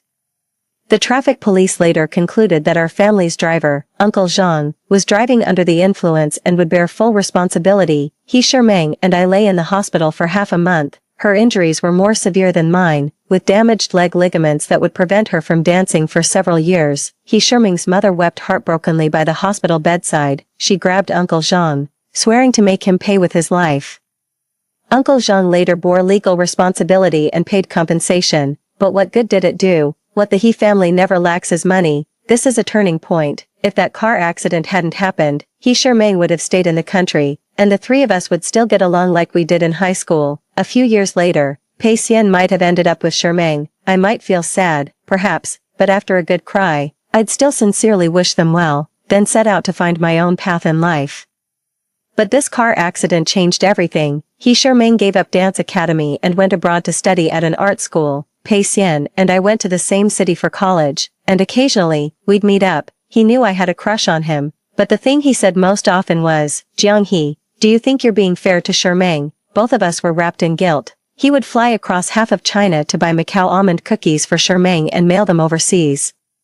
He would also stay up late setting alarms to snag Jay Chou concert tickets and accompany her to the show, just because she mentioned wanting to go. As for gifts during annual holidays, birthdays, and anniversaries, they were never missed. Later, after living abroad for several years, Sherming returned to China. Pei Xian found her old friends and threw a celebration party for her. The party lasted until dawn. After singing a song, He Sherming held the microphone and suddenly asked me, "Jiang He, now that you've graduated so many years ago, does your mom still care whether you come home at night or not?" At that moment, the air suddenly became deathly silent. I knew she had never truly forgiven me. Pei Xian called helplessly, "Sherming, brother Pei, don't interrupt me." Sherming, drunk, spoke with increasing arrogance. "Isn't Jiang He supposed to be a good girl, since you don't fit in with us anyway? Maybe locking you alone in a small room would make you happier." She clung to Pei Xian's arm, her voice sweet and coquettish. I couldn't utter a single word. I wanted to argue, but it always felt like I owed her something. Pei Xian sighed. He glanced at me, then took out the keys and, together with He Shermang, locked me in the basement. He Shermang patted the basement door and shouted with a laugh, Jiang He, I'll open the door for you after I finish the party. I don't know why her party lasted so long. I only know that a fire broke out. 11. The tragedy of my past life. I won't let it repeat itself after crossing over. I know it's nearly impossible to stop He Shermang from celebrating her exam success. I choose not to attend myself. If I don't go, Uncle Zhang the driver won't be driving to pick us up. On Saturday evening, Pei Xian gave me a call. When are you coming over? It was very noisy on the other end. I could barely hear. I'm not going. Doing problems, I said. Do as you please. After a moment of silence, Pei Xian replied coldly. I hung up the phone, feeling that my reputation as a diligent bookworm was now thoroughly established. Nearing midnight, I went downstairs to take another look. Uncle Zhang was in the kitchen video calling his old army comrade while chatting, drinking, and eating dishes. He saw me and waved. Xiaohe, why aren't you asleep yet? I opened my mouth, hesitating to speak. Finally, I said, Uncle Zhang, you're getting older. Try to drink less from now on. In the living room, several women were thoroughly enjoying their mahjong game. He Shermang's mom just won a hand at mahjong. Her luck was really good. She glanced at her watch and suddenly remembered something. Oh no, Shermang went out to have fun tonight. I wonder if she's back home by now. I should give her a call. The phone was off. Tried calling again. Still couldn't get through. The girl next to her urged, Sis, it's your turn to be the banker now. You wouldn't want to run away after winning, would you? That's not how it works. He Shermang's mother couldn't keep calling either, shuffling the cards while laughing. Look at what you're saying. As if I'd go back on my word. I lay on the bed in the bedroom, watching the time on the wall clock tick away. Outside was utterly quiet. It seemed like an extremely ordinary night. I gradually sank into sleep like this. 12. The next day, I was woken up by my mother. Jiang He, come down for breakfast. It's only 8 o'clock, bleary-eyed. I grabbed my phone from the bedside table, opened WeChat Moments, and started scrolling. A classmate posted an update, the campus belle and the top student a perfect match, don't you think? The photo shows Pei Xian and He Shermang. Both were leaning on the sofa, eyes closed in sleep, with He Shermang's head gently resting on Pei Xian's shoulder. Probably stayed too late at the party until everyone got exhausted. Someone caught a whiff of gossip potential, took their photo, and deliberately posted it online. Many teasing comments below. I always knew there was something off about these two, our school's top celebrity duo. Seeing this photo instantly woke me up, suddenly sat up from the bed. The car accident never happened. He Shermang never left the celebration. Everything was perfectly fine, so excited that I immediately gave it a like, followed by commenting, this is so wonderful. After a while, when I clicked to refresh again, that post had disappeared. Pei Xian actually gave me a phone call. Jiang he suddenly said, last night everyone got too rowdy. I went to sleep in the middle and didn't join the fun afterwards. Oh, why are you telling me this? He smiled and said, I thought you would go. If I'd known you weren't going, I wouldn't have gone either. I rubbed my nose, not knowing how to respond. The two of us fell silent for a while. I said, if there's nothing else, I'm going to have breakfast now. He gave a hum of acknowledgement. See you at school tomorrow then. 13. Although the photos were deleted from the social circle, gossip spreads incredibly fast, especially since quite a few classmates attended Shermang's gathering that day. On Monday at school, I could sense everyone secretly buzzing with gossip, but I didn't join in, because in a few days, the monthly exam results would be out. This was Lin Zhou's first important exam after transferring to this school. When announcing the rankings, the homeroom teacher deliberately created suspense. This time, a dark horse has emerged in our class. Good, competition drives progress. He paused. Lin Zhou, ranked first in the grade. The class instantly erupted in excitement. This was the first time Pei Xian, the top student in the class, had been pulled down from behind. Lin Zhou, that transfer student Lin Zhou. He doesn't even talk to us. Right before the college entrance exams, another top student shows up. Although I already knew Lin Zhou's capabilities, it couldn't dampen my excitement. I turned around and excitedly reached out my mischievous hands to touzle Lin Zhou's hair. Lin Zhou, you're truly amazing. Lin Zhou's hair became a complete mess from my ruffling. He wasn't angry at all, just smiled gently. My deskmate probably couldn't stand it anymore and nudged me with an elbow. Jiang He, keep your voice down. She gave me a meaningful look. Can't you see the class monitor is upset? I followed my deskmate's gaze to look over there. Pei Xian sat by the wall, looking back at me and Lin Zhou fooling around, his lips pressed into a thin line, his gaze icy cold, as if he was about to freeze into a statue. I immediately got a chill. I lamented my lack of empathy. After all, Pei Xian had been the top student in our grade for nearly 3 years. And suddenly ranking second would be hard for anyone to take. Am I still here laughing heartily? Isn't that rubbing salt in the wound? I coughed twice, a bit more low-key. After a long while, Pei Xian's gaze finally shifted away from me. I quickly took a deep breath. Thanks to Lin Zhou's tutoring, my grades have improved significantly, so now every Friday after school, I voluntarily stay with him for 2 more hours of self-study, benefiting from the top student's guidance, but unexpectedly. Pei Xian actually stayed behind too. As soon as the class bell rang, he Shermei ran to our classroom door. Brother Pei, let's go home. She waved at Pei Xian just like before. Pei Xian neither went out nor packed his school bag. He told he Shermei from his seat, from now on, you go back first. I'll stay for some self-study before leaving. As soon as these words were spoken, the classmates who hadn't left yet turned to look. Class monitor. Is this really necessary? You got admitted with a lowered score requirement and you're still being so serious. Do you really have to compete so hard that it kills the rest of us? Because of his Olympiad award, Pei Xian's target university directly lowered his admission score requirement by 60 points. Even if he underperforms in the exam, he definitely won't fall below the admission score of his ideal school. Pei Xian ignored them. After everyone had left, he directly carried his books and sat down next to my seat.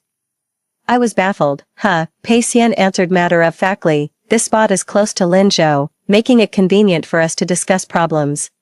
Left me speechless. Should I step aside to make room for you 2 top students? Before I could speak, Pei Xian actually took out a problem and started discussing it with Lin Zhou. Lin, do you have a simpler approach to this problem? I think I'm overcomplicating it. I immediately recognized it as a question I got wrong on the exam.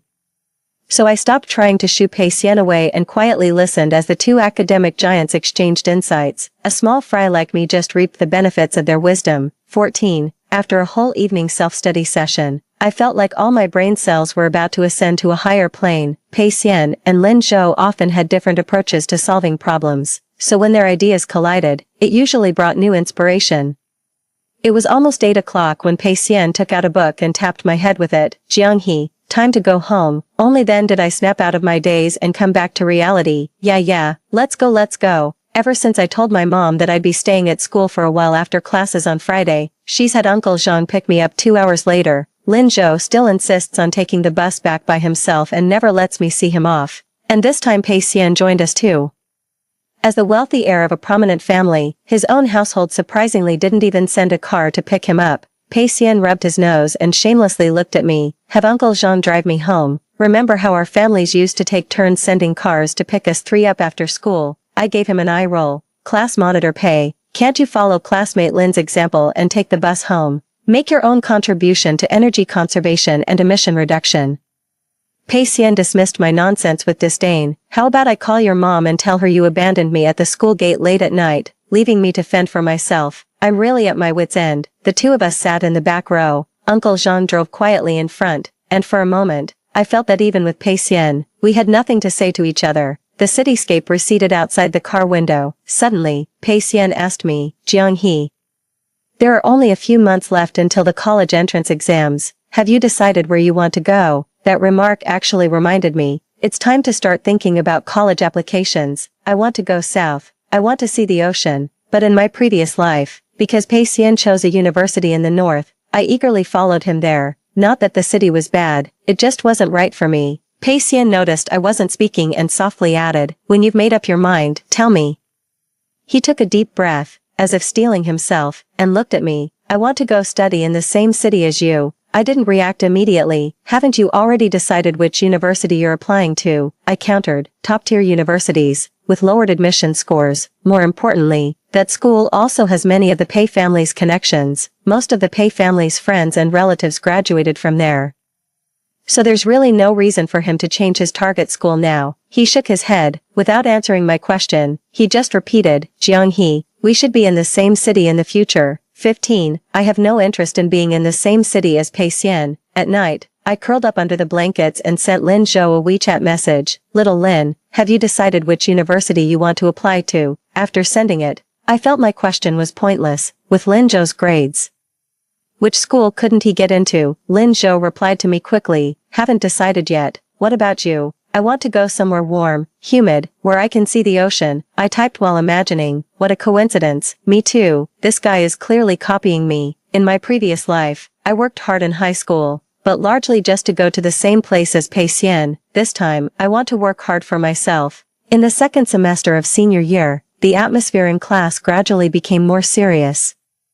The countdown to the college entrance exam weighs heavily on everyone's head. Even private high schools like ours couldn't escape the tradition. The principal specially organized a pre-exam mobilization rally, inviting the top-performing students to give speeches sharing their study and test-taking experiences. Unsurprisingly, Pei Xian and Lin Zhou, as typical academic elites, were both selected as student representatives. I remember this mobilization rally being excruciatingly boring. In my previous life, I struggled to endure until Pei Xian's appearance. After listening to his articulate speech, the remaining few classmates couldn't hold on any longer and eventually sneaked out of the auditorium to take a walk on the playground. I have no impression at all of Lin Zhou's speech. Maybe it was at the very end, and I missed it. Thinking about it this way, it's a bit of a pity. Fortunately, I had the chance to start over. This time, I made a special effort to stay fully alert, waiting for Lin Zhou to appear. However, even after Pei Xian finished speaking and most of the others had come out, I still didn't see Lin Zhou. Just as the student council organizer passed by, I grabbed their arm and asked, "Hey, about Lin Zhou from our class, why hasn't he come on stage?" "I haven't seen him either." The person frowned, sounding rather displeased. "He's not answering his calls either. The performance order was all arranged, and now he's completely messed it up. What's going on?" It was then that I suddenly realized something might have happened. I abruptly stood up and ran out of the auditorium. Where could he be? I took out my phone and called Lin Zhou, just as the student council said. I tried several times, but all calls showed no answer. The campus was so large that I was running around between buildings like a headless fly, while continuing to uselessly dial Lin Zhou's number. I comforted myself that he wasn't an elementary school student, he'd surely be fine.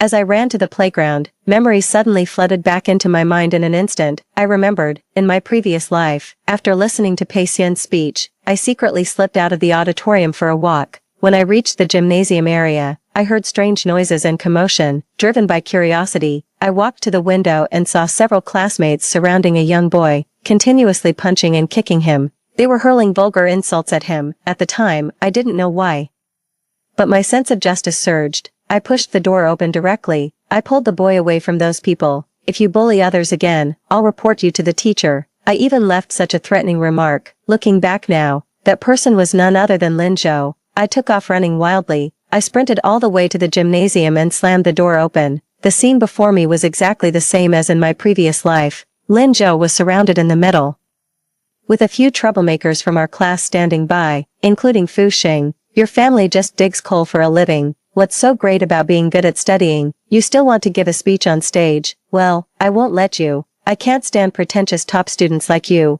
What skills do you even have?" After spending more time with Lin Zhou, I realized that his living environment in class was actually much worse than I had imagined. In high schools like ours, people particularly love forming cliques and small groups, and Lin Zhou, being naturally mild-mannered, a top student who transferred midterm from a poor family background, didn't belong to any of these clusters, so he was often excluded, even suffered from bullying. In this world, he still has a friend like me by his side. I can hardly imagine how lonely his life was in his previous existence. Perhaps it was precisely this kind of situation that made him particularly sensitive to the slightest kindness. Perhaps I merely pulled him out of Fu Xing's group on a whim, yet he's remembered me for so long. I'm not afraid of these rich kids like Fu Xing. They saw me and stopped me. "Jianghe, what are you doing? Playing the hero?" This is different from the previous storyline, especially since I might have come at the wrong time. The mobilization meeting had just ended, and students were dispersing in this direction. Some noticed the commotion here, pushing the door open and peeking inside. What? I don't remember such a grand spectacle that time. Seeing the onlookers, Fu Xing grew even more excited. "Jianghe, I've noticed for a long time that there's something off about your relationship. Are you two secretly involved?" If it were just any ordinary classmate today, I wouldn't have bullied Lin Zhou so much. But it just had to be you.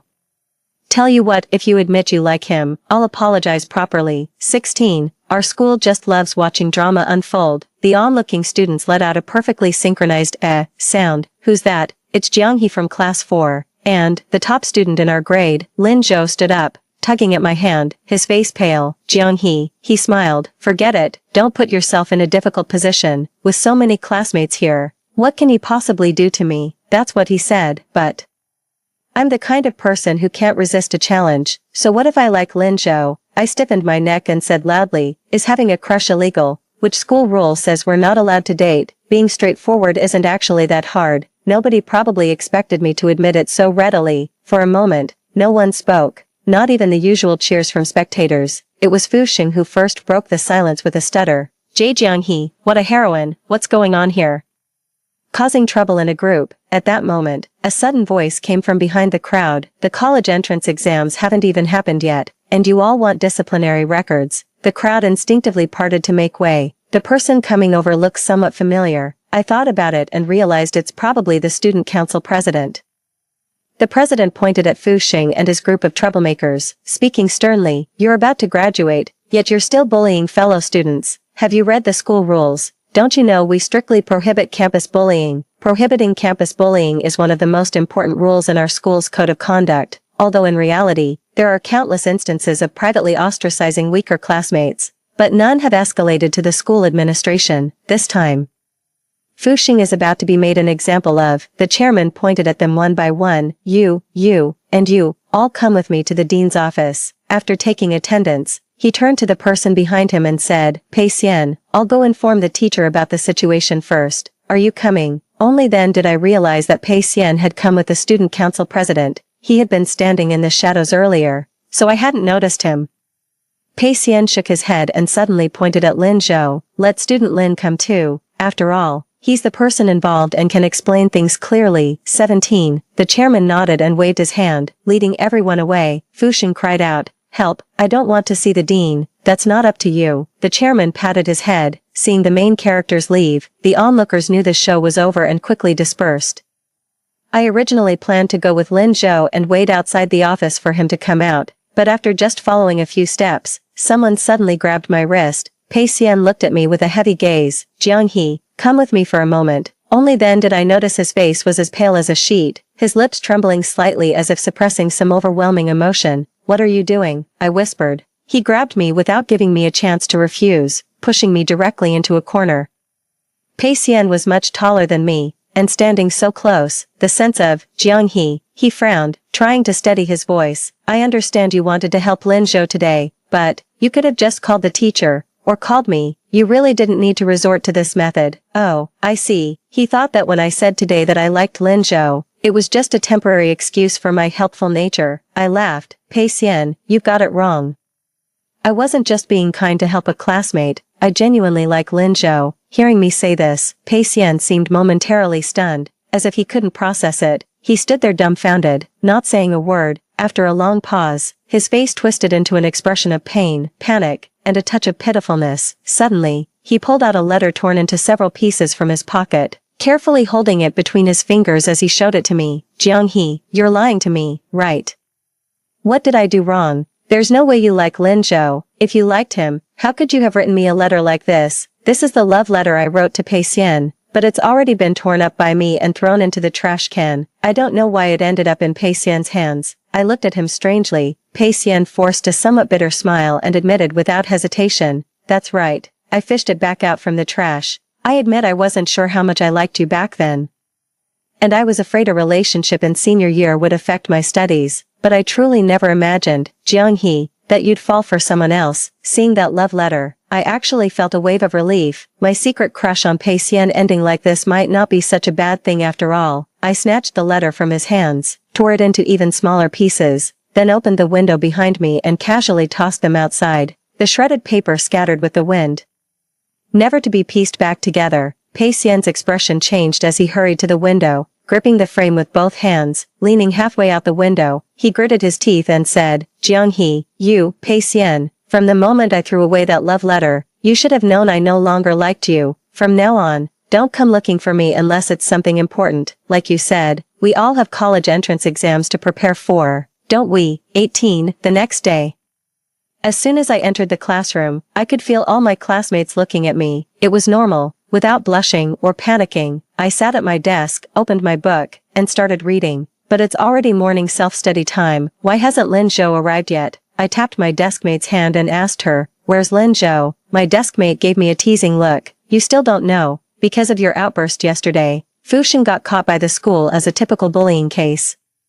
He has to make a public self-criticism during morning self-study today. As for Lin Zhou, probably related to this too, he's with the teachers now." As we were talking, the classroom loudspeaker suddenly crackled to life, the voice of the dean. This time, a very serious bullying incident occurred in the school, which has had a very negative impact. It is necessary for the leading students to make a profound self-criticism. Fu Xing and his gang looked as withered as eggplants hit by frost.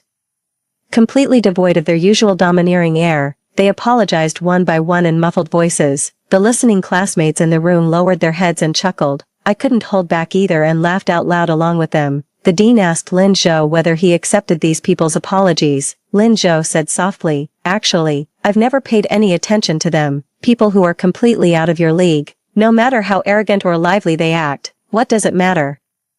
I couldn't help but want to applaud him under the desk, but the next second, he directly brought me up. "Jiang He, I always felt that the confession should come from me. I like you." I was stunned. My deskmates spat out their water. They widened their eyes at me. "Wow, you too, flaunting your love in front of the whole school." The consequence was that both Lin Zhou and I had to write self-criticism reports. But now we can hold hands openly on campus. Although puppy love might seem detrimental to studies, my partner is the top student in our grade. How could I not make good use of such a huge buff? The challenging science problems seemed to come alive with Lin Zhou's company and explanations. The entire second semester of senior year suddenly didn't seem so unbearable anymore. Time flew by quickly. As for Pei Xian, it suddenly occurred to me that I hadn't really noticed him in a long time. He no longer stayed behind for self-study on Friday afternoons. Even when encountering me and Lin Zhou on campus, they would lower their eyes and quickly walk past. It seemed he was truly putting into practice those few words I had said, never bothering me again. 19. When the college entrance exam results came out, I was at an internet cafe, pulling Lin Zhou along to teach him how to clear minion waves. The class group chat suddenly exploded with activity. Someone sent a message, "Help, the college entrance exam results are out." Lin Zhou and I immediately abandoned our humanity, logged off to betray our teammates, and grabbed our phones to enter the exam admission numbers. My results came out quickly. It was 30 to 40 points higher than my usual performance and extraordinary overachievement. I shouted excitedly, then turned my head to look at Lin Zhou's phone screen. There was a bit of a problem on his end, and it seemed quite serious. The page query displayed 0 points. My hands were trembling as I whispered to him, "How is this possible? Did you forget to write your name or mark the wrong exam number?" Lin Zhou shook his head. His fingers slowly moved toward a line of small text at the bottom of the screen. "Your ranking has placed you within the top 50 in the province. Please check for specific details in the coming days." I hugged Lin Zhou while screaming "Ah." The guy playing games nearby took off his headphones and gave us a puzzled look. "How many did you kill to get this excited?" My face turned red, and I lowered my voice. "Lin, which school are you applying to?" Lin Zhou smiled and ruffled my hair. "Let's discuss and decide together." Later, that prestigious university in the south offered Lin Zhou a full scholarship and allowed him to choose any major freely. I, on the other hand, was admitted to the neighboring normal school. Everything seemed to be falling into place as planned, everyone except Pei Xian, 20. A few days before the college application deadline, I suddenly received a call from Pei Xian's father. "Jiang He, could you do me a favor and persuade Pei Xian to stick to the original plan and apply to University A?" University A was the target school that had initially offered Pei Xian a reduced admission score. Only then did I realize that Pei Xian underperformed in the exam, scoring less than ideal, and didn't meet the admission criteria for the business programs at the nation's top universities. But if we add the 60 bonus points from University A, he could still go there as originally planned. To be honest, I don't quite understand why Pei's father called me about this. Firstly, in this situation, why would Pei Xian hesitate when University A is one of the nation's top institutions? I simply can't comprehend it. Secondly, as an outsider, what could I possibly say to persuade him? But after all, Mr. Pei is an elder, so it was hard for me to refuse his request. So after hanging up, I dialed Pei Xian's number. It rang for a long time before someone answered. After hesitating for a moment, I asked, "Pei Xian, haven't you decided which university to apply to yet?" Pei Xian's voice sounded weary. "No." For a brief moment, I felt an inexplicable frustration. "Have you lost your mind? Class President Pei, what are you thinking? If not a university, where else would you go? With your caliber, Settling for an ordinary key university would be such a waste, don't you think? I'm not sure if my words were too harsh, but for a moment, Pei Xian didn't answer me. After a long silence, he finally said slowly, Jianghe, I'm afraid if we're too far apart, you'll forget me. Jianghe, I want to go to the same city as you for college. So, this is really what he thought, but Pei Xian, there's no need. Really no need anymore, I said in a cold tone. Pei Xian, if you do this, I'll look down on you. Do you want us to not even be able to remain ordinary friends? Pei Xian went to University A. He Sherming passed the cultural courses smoothly and was admitted to a dance academy in the same northern city. 21. Lin Zhou and I were admitted to universities in the south. Everything ended perfectly, no car accidents, no injuries, and no subsequent fire. The relationship between our three families remains excellent. We've been attending consecutive college celebration banquets for several days, and the parents even suggested seeing us off to the airport together as we fly off to study. In the departure hall, Lin Zhou and I were on the same flight, while Pei Xian and He Sherming were on another, one heading south, the other north. Finally, we said our goodbyes at the boarding gate. I held on to Lin Zhou's arm and handed him a backpack. He Sherming also wanted to touch Pei Xian's hand, but he subtly moved aside. Maintaining a cold and distant demeanor, he looked at me, opened his mouth, but ultimately said nothing. I waved at them. Goodbye. Perhaps we won't meet again for a very, very long time. Side story. Pei Xian, the autopsy report is out. The cause of death was chemical asphyxiation. 1. The deceased inhaled excessive amounts of carbon monoxide, smoke, and toxic gases before death. The entire process was extremely agonizing. Enough, enough. Stop with this useless talk. He Jiqiang waved his hand dismissively, cutting off the officer's explanation impatiently. The person's already dead. This is just an ordinary accident. Just figure out how to close the case. Was it really just an accident? He Sherming curled up in her father's arms, sobbing uncontrollably. Dad, you scared me to death. Scared me to death. He Jiqiang, this small-time hoodlum who collected protection money in his teens, grew his operations bigger and stronger.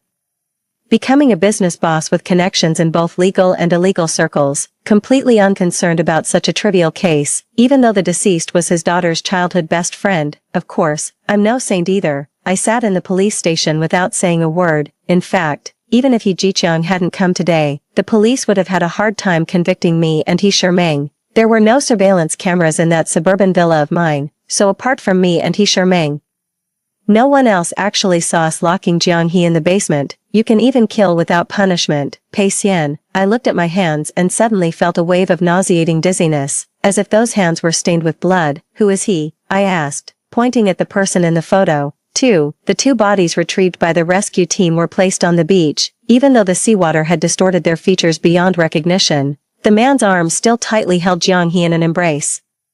I felt an indescribable heaviness in my chest. The officer flipped through his notes. Lin Zhou, an associate professor at a prestigious university in this city. Ah, what a pity. This must be a lover's suicide. What nonsense about dying for love. I grew increasingly irritated and angrily cut off the young policeman's words. With that, I left the police station without looking back. As I reached the parking lot and opened my car door, He Sherming caught up from behind. Brother Pei.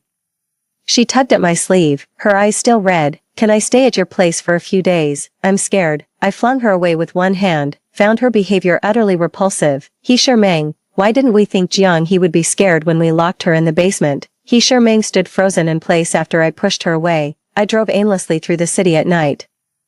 Eventually, I arrived in front of Jianghe's childhood home. In recent years, the Jiang family's business hasn't been doing well. Jianghe's father passed away unexpectedly during her college years, and her mother, overwhelmed by stress and grief, had a relapse of her old illness and soon went abroad for recuperation. The other relatives of the Jiang family were no good people either, taking advantage of the situation to seize control of the board. They even snatched away the shares that Jianghe held. At that time, in order to pay for her mother's medical treatment, she had no choice but to sell the villa she had lived in for many years. As if by some strange twist of fate, I ended up buying it. Now, this villa is looked after by Uncle Zhang. He's already been released from prison, and with age, his hair has turned gray, no longer carrying that somewhat domineering demeanor from 10 years ago. Who is it, Mr. Pei? What brings you here?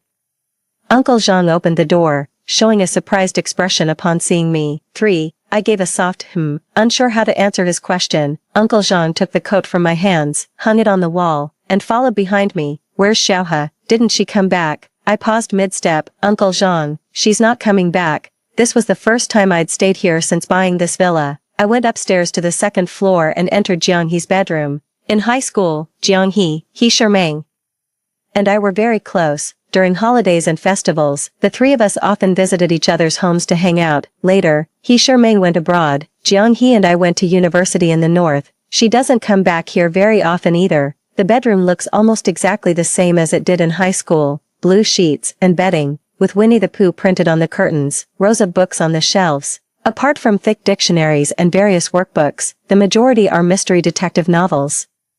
As I watched all this, I suddenly realized that I had never truly known much about Jiang He. I don't know her favorite color, what cartoons she likes, or what books she enjoys reading. I even know that He Shermang likes the color pink, yet I've been stingy in learning about Jiang He, as if simply because she was always by my side. Whenever I turned around, I could always see her. What a despicable and cowardly thought. I sat at Jiang He's desk, for there was a small drawer beneath the desk, which I casually opened. There were some notebooks and documents inside. A high school graduation photo was tucked inside, which I gently took out. Jiang He and I stood together in the middle row. Back then, we both looked youthful and naive, with Jiang He squinting and smiling faintly in the sunlight. I moved my finger beside Jiang He's face and slowly caressed it. Suddenly I realized, there will never be a time as wonderful as being 17. At that moment, a breeze blew, and a letter slipped out from the drawer. The letter was folded into thirds, with 3 words written at the top, to Pei Xian. For me, a string in my memory seemed to have been plucked. I unfolded the letter paper.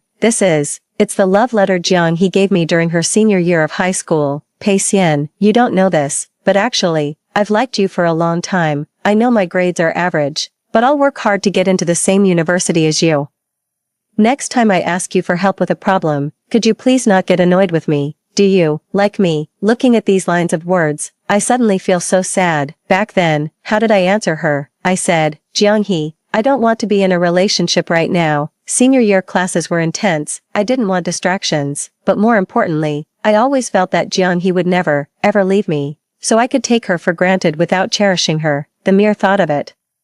To think it was my own arrogance and pride that pushed Jiang He into hell. I personally killed the person who meant the most to me. Regret and guilt feel like invisible hands tightly gripping my heart, making it hard to breathe. I crouched down in sorrow. The love letter was clutched tightly in my hand. Jiang He, I'm the one who wronged you. I owe you my life. That night, I slept in Jiang He's bed. 5. It's strange. Jiang He hasn't been back for years, but I always feel like her presence still lingers here. During this period, I've been staying at the Jiang family's villa. Uncle Zhang noticed I seemed inclined to stay long-term and wanted to prepare the master bedroom for me. I told him not to bother. I could stay in Jiang He's room. He looked at me, shook his head, and said nothing. During the day, I drove to the company for work and meetings, and by 8 or 9 in the evening, I returned to the Jiang family villa. After returning, I often sat on Jiang He's bed, reading the books she left behind. Occasionally, I would see Jiang He standing beside me, pointing at a line in the book and saying, Pei Xian, do you know who the murderer is? He. I won't tell you. When I looked up again, she had already disappeared. I knew I was hallucinating. I didn't go to the hospital to consult a doctor. If getting sick means I can see Jiang He, that's actually not so bad. He Jiqiang suddenly asked me out for dinner at his private club. 6. He Shermang was there too. He lit a cigar, tossed a real estate joint development agreement in front of me, and said with a smile, Pei Xian, among the younger generation, you're the one I have the highest hopes for. What do you say? Interested in working together on that plot in the western suburbs? The western suburbs, a place resembling slums, dirty, chaotic, and poor. The government has long wanted to buy the land for large-scale development, but the relocation compensation couldn't be agreed upon. The original residents refused to move, and the matter was shelved. Now that He Jiqiang has obtained this development agreement, he must have employed numerous underhanded tactics behind the scenes. His background is shady to begin with. To make these people move out, he probably resorted to bribery, threats, gangster methods, every trick in the book. I took out this agreement and casually flipped through it. I replied, sure. He Jiqiang laughed even louder. People say double happiness comes together. Our business is thriving now, and it's time to consider family matters. You and Shermaine grew up together, but both of you are too shy. It's up to me, the old man, to play matchmaker. He Shermaine threw herself into her father's arms, pounding on He Jiqiang's chest. Dad, what are you talking about? What am I talking about? You have a crush on Pei Xian and you're too shy to admit it. He Jiqiang ruffled He Shiming's hair, then turned to me and said, Pei Xian, pick a date and invite your father out. Our two families should discuss the engagement arrangements. From beginning to end, I didn't say a single word. In business circles, such well-matched arranged marriages are all too common. In their eyes, He Shiming and I grew up together since childhood. With such a close relationship, isn't that far better than those emotionless arranged marriages of other families? I drove home in a daze, opened the door and lay down on the bed. In my confused state, I seemed to see Jiang He again. She sat by the bed, gently touched my eyebrows, and said with a smile, Ah, Pei Xian, you're getting married. I must congratulate you properly. How much should I contribute for the wedding gift? Afraid she might disappear, I quickly grabbed her wrist. No, Jiang He. I won't marry her. Really? Jiang He looked confused. Isn't Shiming your white moonlight? To make her happy, wouldn't you disregard my life? Pei Xian, the fire was so terrifying. It burned me so painfully. I abruptly sat up from the bed. A cold sweat broke out all over my body. Jiang He had already disappeared, rubbing my temples. My head was pounding terribly. Is this retribution? I thought with a bitter laugh. The media quickly made headlines with the news of our joint development of the western suburbs land with the He family. 7. As for my engagement to He Shiming, gossip tabloids have started buzzing with rumors. Business alliance marriage, the Pei family's heir and the He family's heiress, a love story between chaebol heirs and childhood sweethearts. When I saw this type of question, I almost couldn't hold back and burst out laughing in the office. This probably came from He Jiqiang's own PR team.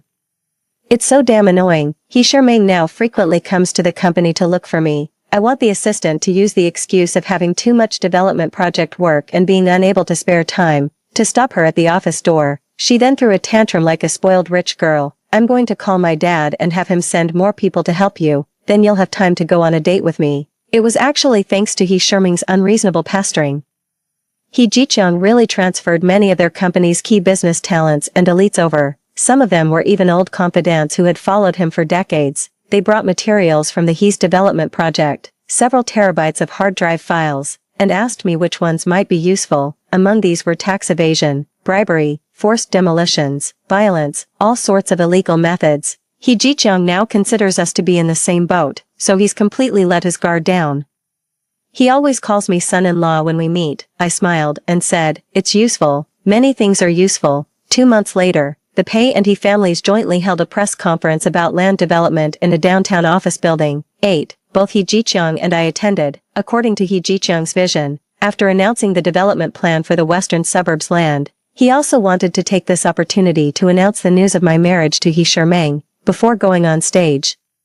He patted me on the shoulder, adjusting his tie. His face was full of a smug smile. Son-in-law, I specially had someone check today's almanac. It's an auspicious day, perfect for important events. I stared at him without speaking. After the host announced the start of the press conference, everything proceeded according to the planned steps, until a tabloid reporter in the audience, not understanding the procedure, assumed the development plan had been explained sufficiently, raising a hand to ask. Mr. Pei, Mr. He, may I ask first, is the marriage alliance between the two families real, and would it be possible to reveal the date of the engagement banquet? He Jiqiang was interrupted mid-sentence, his facial expression clearly displeased, but since the reporter was asking about happy news, he patiently replied, the marriage alliance is indeed true. Pei Xian and my daughter He Shiming have known each other since childhood sweethearts who fell in love freely. As for the timing, we will inform you when the time comes. I never agreed to any marriage arrangement. I took a sip of water, picked up the microphone, and stated bluntly. These words dropped like a bomb at the press conference, instantly unsettling the reporters present. What? A last-minute change? What on earth is going on? This is huge news. He Jiqiang was momentarily stunned, frozen in place. I stood up, holding the remote control, and projected all of He Jiqiang's criminal evidence from recent years onto the display screen. Tax evasion, violent crimes. How could our Pei group possibly be associated with such mafia-like enterprises? He Jiqiang suddenly stood up and poured the tea from his cup over my head. Pei Xian, you're fucking crazy. I wiped the stains off my face and smiled. I am crazy. For criminal enterprises like this, I hope our country's regulatory agencies will crack down hard and investigate thoroughly. Leaving no stone unturned, He Shiming was sitting in the audience, a spotlight from some media outlet shone directly on her. With tear-streaked face, she covered her eyes and ran out. The next day, Reports about the He family's alleged underworld connections were everywhere. 9. How he built his fortune and reached this point. Soon, the police arrived and took He Jichang away. In the photo, his hands were cuffed. His eyes filled with resentment and unwillingness, as the saying goes. When the wall starts to collapse, everyone pushes it. The downfall and bankruptcy of the He family were almost inevitable. He Shermang once came looking for me, but was stopped by security. She shouted at me from afar, asking, "Pei Xian, give me a reason. Tell me why. Have I ever wronged you?" I glanced at her, then looked at my own hand. He Shermang, we deserve to go to hell. She shook her head, as if not understanding what I was saying. Later, it was heard that the original residents of the western suburbs, who had been violently driven away by He Jichang, came to seek justice after the He family went bankrupt. Many of them rushed into the He family's villa and took away their valuables. He Shermang and her mother hid in a corner, trembling with fear. The conflict escalated violently, and someone set a fire, causing the entire villa to burn from top to bottom. The He family's servants had all fled. And no one cared about these two fallen bosses. In the end, it was He Shermang's mother who dragged her out of the villa, crawling to safety, although both of them survived. However, He Shermang was at the fire scene and inhaled excessive amounts of high-temperature gases and thick smoke, resulting in severe brain damage and causing a state of unclear consciousness. Perhaps she will recover soon, or perhaps she may never be able to leave the ventilator and become a vegetative state for life.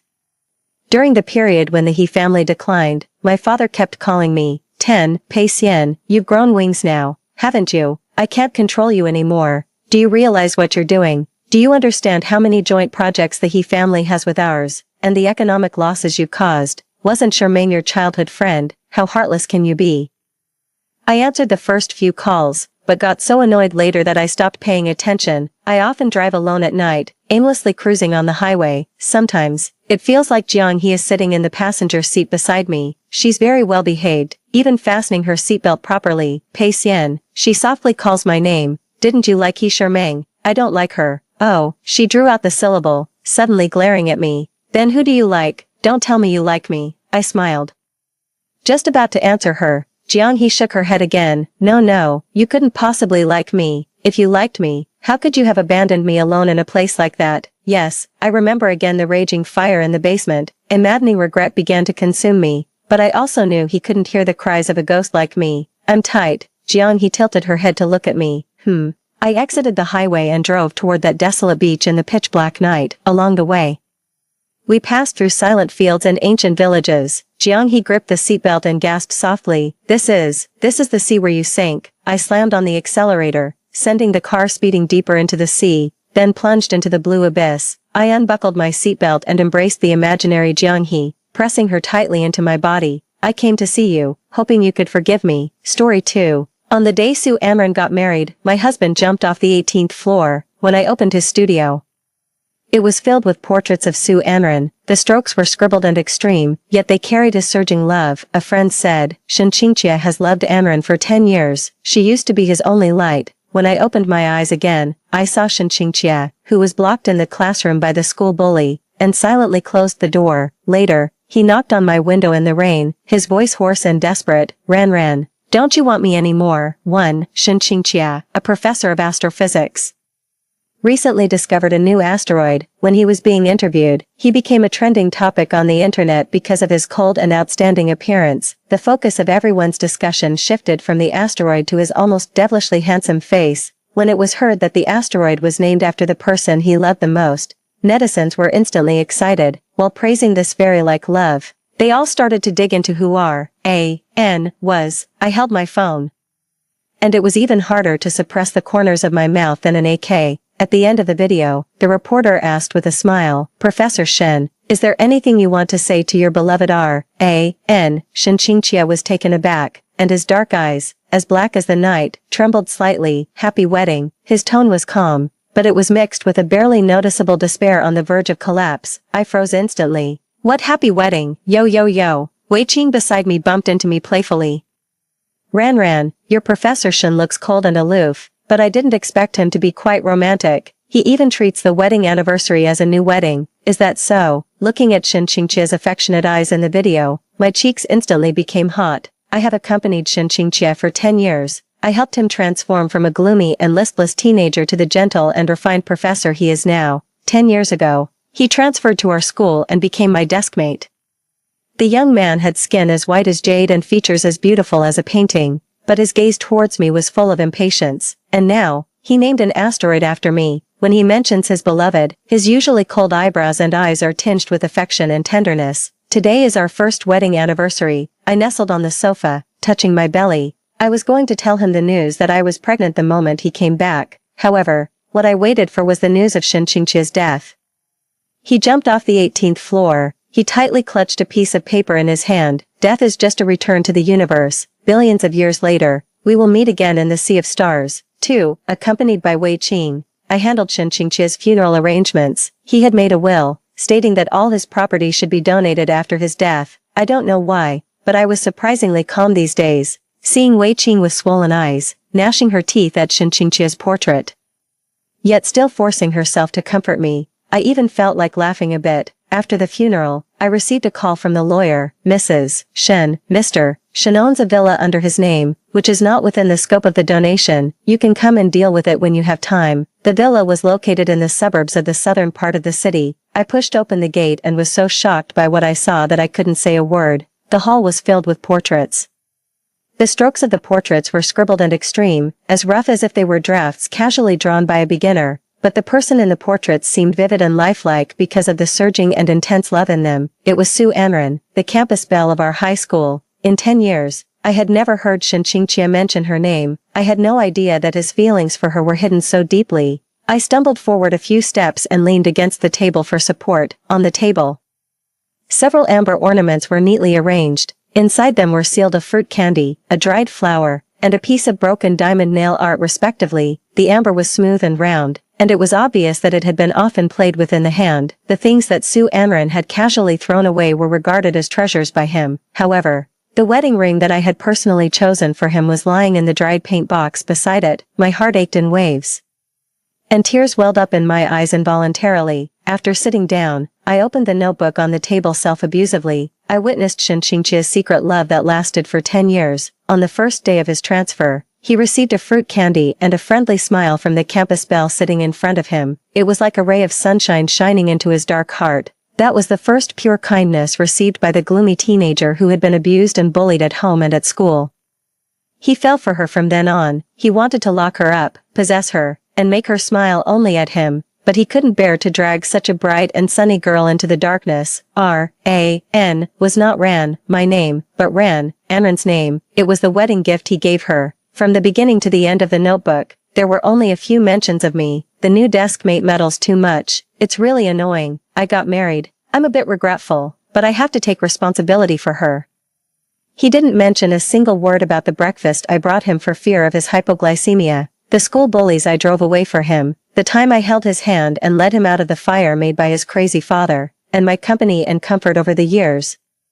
What he couldn't forget was only the publicity-seeking smiling face of Su Anren back then. Every word of his was like cutting my heart with a slow knife. I clenched my fists tightly and took a deep breath. It seemed that the fresh pine would scent on him still lingered in the air. I felt a bit nauseous. Some people are just mean. They don't deserve to be saved or loved. I pressed my palm against my belly. He didn't deserve me to give birth to his child. Just as I was about to stand up, there was a sudden noise at the door. 2 figures pushed the door open and entered. 3. It was Shin Qingqia's childhood friend, Qingyi, and Su Anren. Qingyi's eyes were red, and his voice was hoarse. This villa was left to you by Qingqia. You used to be his only light. Back then, he was so depressed that he almost couldn't hold on. He only cheered up by looking at your photo. Su Anren stood there in a daze, her eyes covered with a layer of mist. After he was recommended for admission, he didn't have to go to class anymore. But he came to school every day just to take one more look at you. At this point, Qingyi saw me behind the bookshelf. He was taken aback. Then he frowned in disgust. What are you doing here? He stepped forward quickly and pushed me hard. Get out of here now. Don't dirty the only clean place that Qingqia has. If it weren't for you pestering him so desperately, how could he have ended up like this? After being pushed and staggering, my belly ached. I steadied myself and slapped him backhand. What does it have to do with me? I never forced him to fall in love with me or marry me. He missed Su Anren because he was both cowardly and mean himself. Su Anren's voice with a nasal tone suddenly sounded. Didn't he receive the love letter I sent him? Qingyi and I were both stunned at the same time. What did you say? Before the college entrance examination, I put a love letter on his seat, but I never got a response from him, at this point. She gave a bitter smile. When she looked up again, there was a hint of resentment in her eyes. It was you, wasn't it? She stared at me fiercely. You were jealous of me, so you threw away the love letter. You made us miss each other for a whole 10 years. Now we're separated by life and death. I didn't know about this matter, but Chinyi believed it. You venomous woman. He gritted his teeth and pounced on me. My belly hit the corner of the table heavily. Intense pain hit, and blood slowly seeped out. My eyes went dark, and I fainted to the ground. When I opened my eyes again, I was holding books in my hands, wearing a school uniform, and standing in front of the utility room. Inside the utility room, the young Shinqingqia was leaning against the wall, his fine black hair falling over his forehead. His eyes looking at me held a trace of bewilderment. The school bully, Shan Yan, was lazily sitting opposite him, with a relaxed expression. Seeing me, he raised the end of his eyebrow, and the corner of his mouth curved into a casual arc. Top student. Are you worried about him? I just want to have a heart-to-heart talk with him. The touch of the books in my hand didn't feel like a dream. My hands and feet instantly turned cold, and hatred welled up in my heart. The books fell to the ground with a bang. I expressionlessly closed the door for him, then I turned around and left.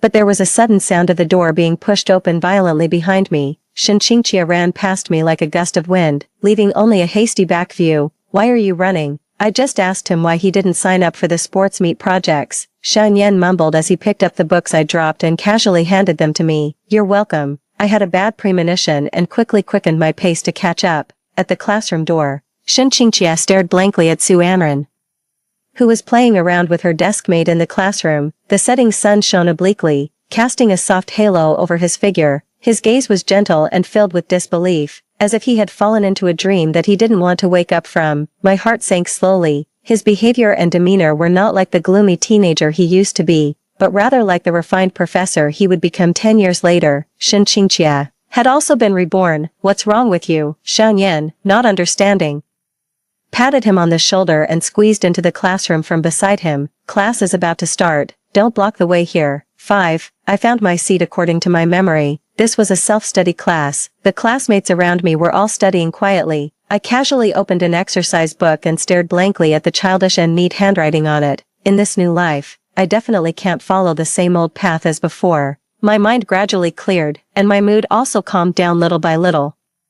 Since Shinqingqia had been reborn, he probably didn't want to have anything to do with me either. In this life, we should keep our distance from each other. If he wants to seek death, let him. I have to stay away from him, otherwise, his blood might splash on me when he dies. It's really disgusting. Just as I was thinking, Shinqingqia's cold voice suddenly sounded. Byran, give me your English notes. I looked up. What? He glanced at me sideways, his expression distant, and he didn't seem to notice that my behavior was different from the previous life. Well, he had Su Anren in his heart and eyes, and he had long forgotten what I had done for him. Hearing this, Su Anren turned around and apologized. I'm sorry, I just asked Qingqia to borrow the notes, but he said your English is better, so I came to borrow from you. She had curved eyebrows and eyes, which made people naturally feel good about her. Unfortunately, this trick didn't work on me. I won't lend it. I still need it. It wasn't that I really needed it. I just simply didn't want to lend it. Su Anren's smile froze. Her deskmate, Qingyi, couldn't stand it and turned around Tome. Byran, as the class monitor, it's only natural for you to help your classmates. Why are you so reluctant to lend the notes as if it were going to cost you your life? Hurry up and hand it over. Anren asking you to borrow it means she thinks highly of you. Don't be so stingy. His voice was a bit loud, and the surrounding classmates all looked over. Su Anren's expression was disappointed, but there was a hint of contempt in her eyes when she looked at me. Wei Qing beside me rolled her eyes, swallowed the spicy strips in her mouth, and started to retort. Stop morally kidnapping us here. Why should we give our hard-earned notes to you ungrateful people? What? Do you think you're right just because you have bad grades? Seeing that the two were about to quarrel, Shinqingqia quickly interrupted.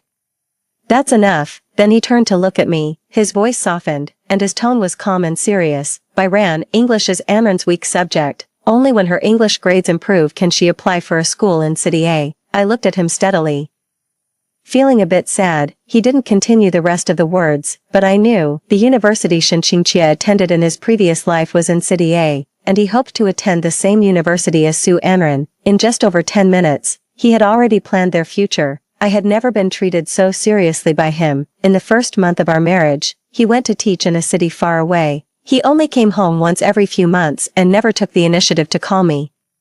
It turned out that it wasn't that he couldn't, but that he just didn't love me. I lowered my eyes, feeling that my 10 years were really not worth it. Shinchinchia thought I was hesitating. Didn't you always want to invite me to your home for dinner before? He seemed to have suddenly thought of something, and his beautiful peach blossom eyes were full of understanding. If you help Anran improve her English grades, I'll go to your home for dinner once a month. There was a sense of superiority and charity in his tone. Why, after being reborn, he couldn't even speak properly. I finally couldn't stand it and looked up to meet his gaze. Am I such a mean person? Why do I have to endure all the hardships? Shinchinchia's expression was blank for a moment. Just as he was about to say something, the head teacher suddenly pushed the classroom door open and came in, 6, holding a thermos cup.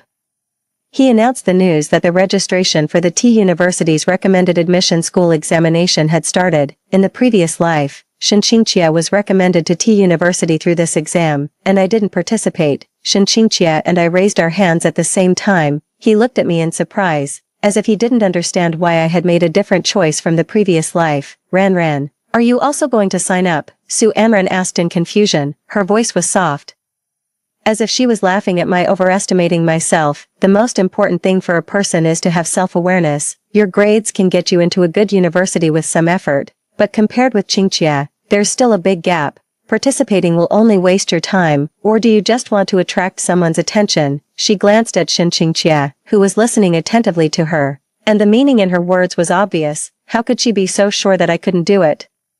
In the previous life, I didn't participate because I didn't want to compete with Shinchinchia for the quota. His family was in a difficult situation. If he could be recommended for admission, he could have more time to work and earn his college living expenses. Who would have thought that after he was recommended, he came to school every day to waste time, just to take one more look at Su Anran? Thinking of this, I said calmly, what does it have to do with you?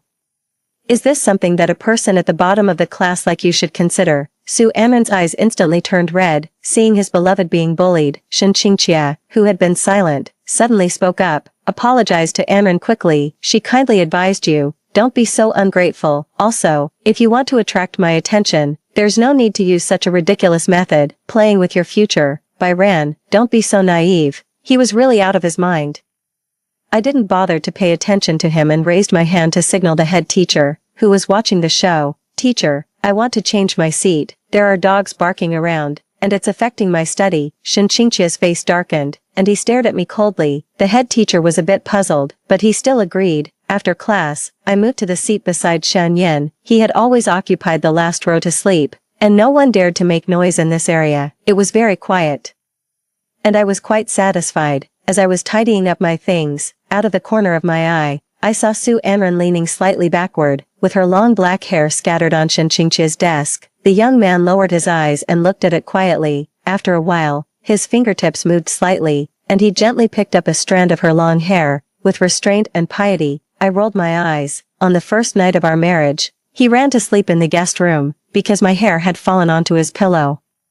He thought it was disgusting. Was I disgusting? Did he really think that his white moonlight was some kind of pure and clean saint? 7. Without Shinchinchia, I had an unexpectedly pleasant day. After school, the head teacher asked me to stay and help him grade papers for a while. It was almost dark when I got to the residential area. A few aunts walking their dogs in front were chatting as they walked. Have you heard?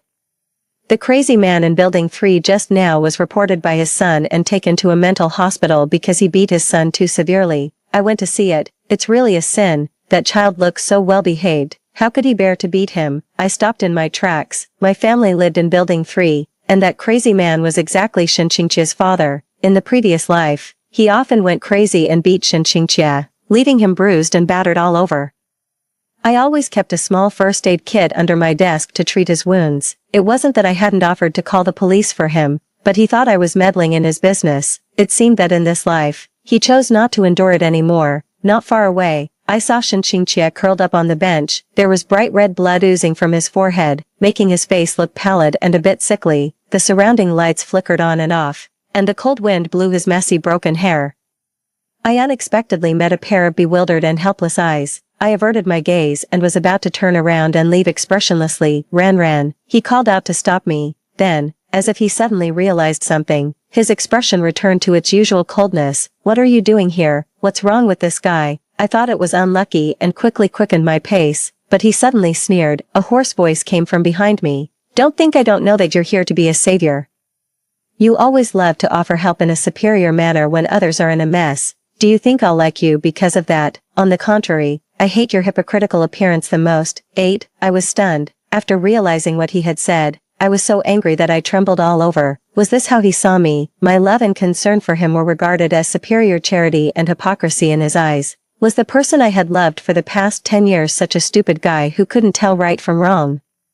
You're wrong. I took a deep breath and tried to make my tone calm. I'm not here to be a savior. Then I quickly stepped forward and slapped him hard across the face with my right hand. I'm here to kick someone when they're down. Bah, you ungrateful wretch. After hitting him, I gave him a fierce glare and turned around to leave, leaving Xinxingjie standing there in a daze. Since I slapped that ungrateful wretch last time, I felt much more comfortable. And even my mammary glands have felt more unobstructed. At school, we also tacitly pretended to be strangers. Occasionally, I could hear news about him and Su Anren. He copied hundreds of pages of notes by hand for Su Anren. He fought with the little hoodlums outside the school for Su Anren. He rode more than 10 kilometers to buy freshly baked pastries for Su Anren. In the past, he thought I was making a fuss when I asked him to pour me a glass of water. Sure enough, true love is different. Regarding this, my heart was as calm as still water, and I even wanted to scold him for being a fool. I didn't love Xinxingjie just because of his astonishing appearance. It was also because I admired the strong. I loved his character of being smart, sober, cold, and fragile, a beautiful, strong, and miserable persona. But now that I think about it, if I were to follow in his footsteps, I wouldn't be worse than him. So what was there to admire about the strong? I myself am strong.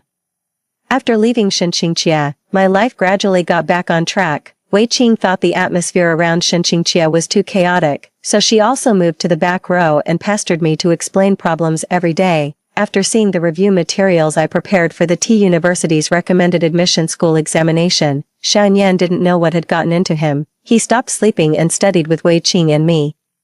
He actually improved his score by more than 100 points in the monthly exam. His parents warmly invited Wei Qing and me to have dinner at their home. During the meal, his mother kindly took my hand and wanted to adopt me as her goddaughter, but Xian Yan beside her stopped her. He put his hands in his pockets and his posture was casual. Mom, if you want to recognize a relative, there are other ways.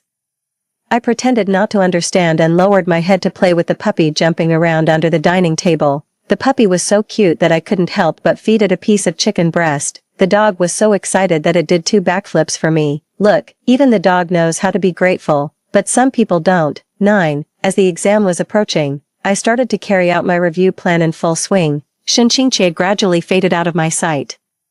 The next time I ran into him was at the door of the sports equipment room. The PE teacher asked me to get the basketball needed for the class. As soon as I walked to the door of the equipment room, I saw the figure standing in front of the door. Xinxingjie hung his head, the corners of his eyes were red, and he looked like a stray dog. The door of the equipment room was half open, and the conversation between Su Anren and her friend could be clearly heard from inside. Anren, how dare you still eat the things he gave you? His father is a crazy man, who knows if he has any viruses on him, her friend said in disgust. Don't say that. What viruses? It's about genes. Look at his gloomy face all day long. He should have some of that old crazy man's genes, but it doesn't matter. It's just for fun. Her friend laughed boisterously. Ha ha ha ha ha. But he seems to be quite serious. I heard that he took 3 part-time jobs outside to support you. It's so funny.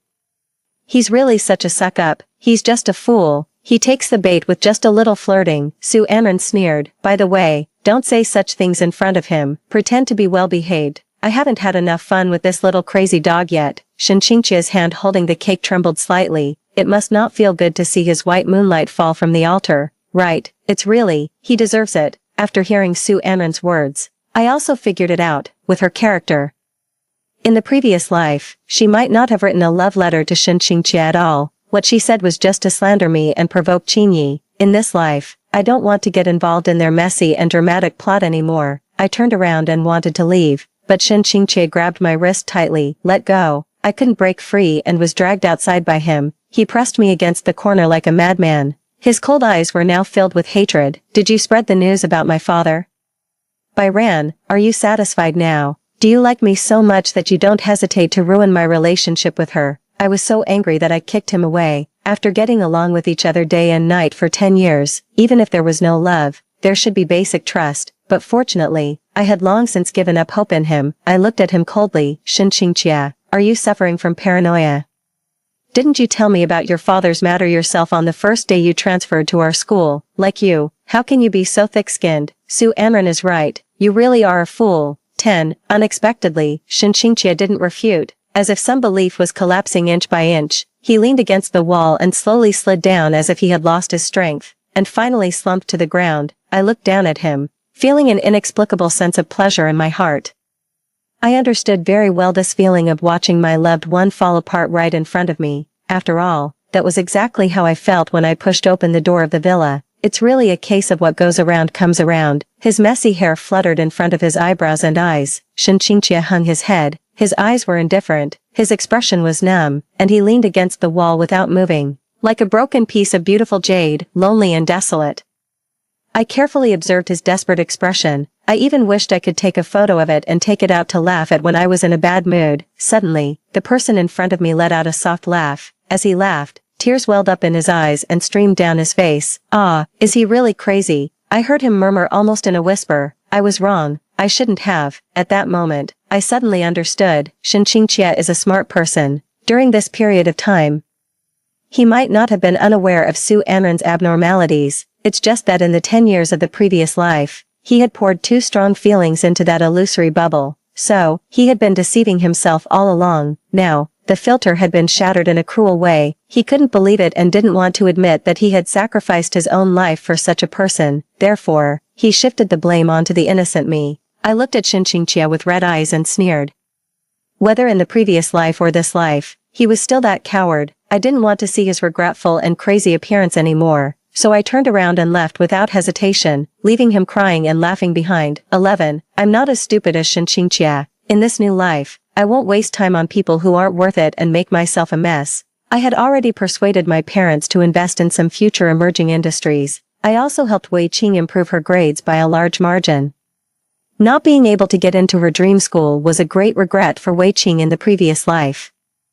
This time, she could fulfill her wish. Everything was developing in a positive direction. After that day, I heard that Xinqingqia and Su Anran had a very unpleasant quarrel, but it had nothing to do with me. The only thing related to me was that he no longer revolved around Su Anran but buried himself in his studies instead. Damn it, why is he still competing with me? After all, he had participated in this exam in the previous life and more or less remembered some of the questions. I had to put in more effort than him to beat him. Wei Qing and Shan Yan both noticed my abnormality, but both of them tacitly didn't disturb me. On the day the exam ended, I walked out of the examination room. The sunlight spread on the road moderately, like a well-fed kitten in the afternoon, quiet and beautiful. The process of answering the questions went smoothly, and I could finally heave a sigh of relief. Shan Yan was holding 3 cups of milk tea and waiting for me at the door with Wei Qing. He waved at me, and his broken hair was neatly blown by the oncoming breeze, showing a natural youthful spirit. I quickened my pace to meet them. He lowered his head and handed me the milk tea. His handsome eyebrows and eyes lost their previous casualness, and he was focused and gentle. Let's go, I'll treat you to dinner. After dinner, I accompanied them to have fun in the amusement park for the whole afternoon. I hadn't been this happy for a long time, since I was reborn.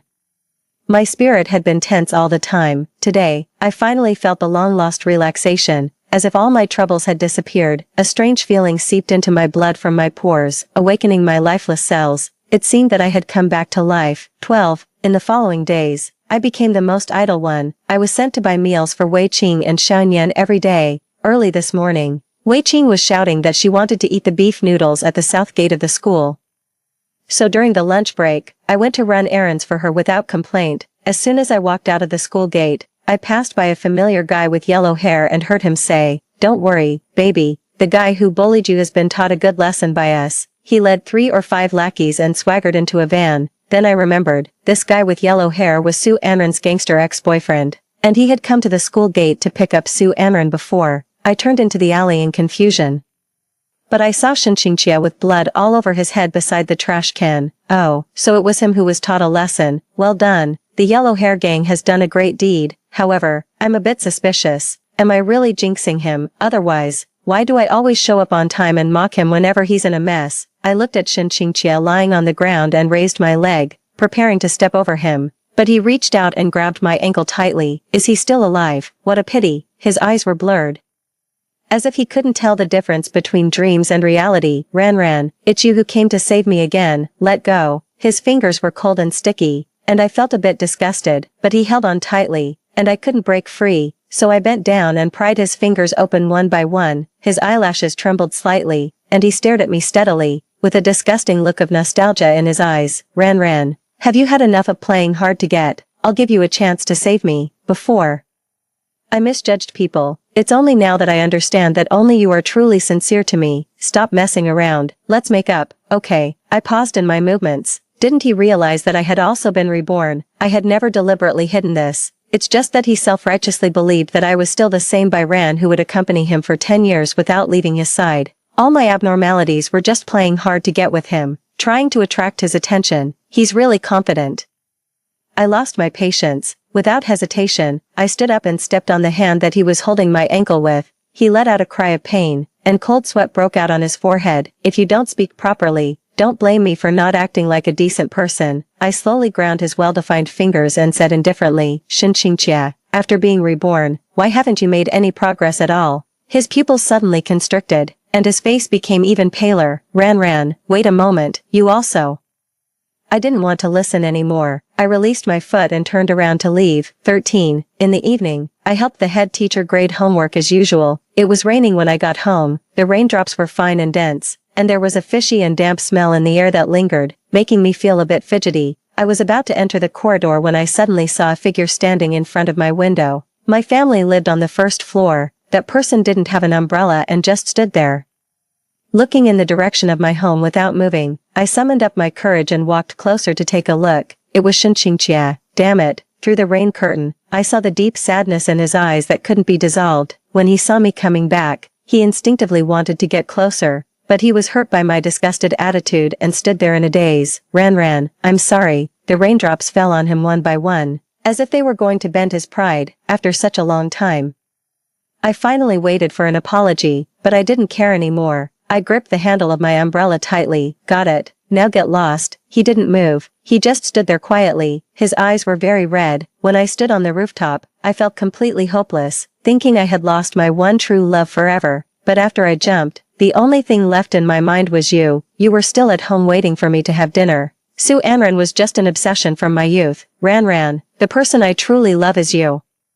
I sneered. Love me? Is this love? You went to find Su Anran as soon as you were reborn. You bought so many cakes for Su Anran, but on my birthday, you wouldn't even cook me a bowl of noodles. Is this what you call love? I spoke calmly, but Xinqingqia's face grew paler and paler. You're so despicable. Perhaps people can be trapped by things they couldn't have in their youth their entire lives, but that's no excuse for him to hurt me. Xinqingqia closed his eyes in despair, his voice choking in his throat. Ran, I know you hate me, but we've been together for 10 years. Give me another chance. Let's start over. Okay. I took a deep breath, trying to calm my emotions, but the anger and grievances that had been pent up for so long in my past life surged up together. Why should I give you a chance? Do you deserve it? I stared at him viciously. The thing I regret most is wasting 10 years of my youth on you, when you painted portraits of her all over the wall.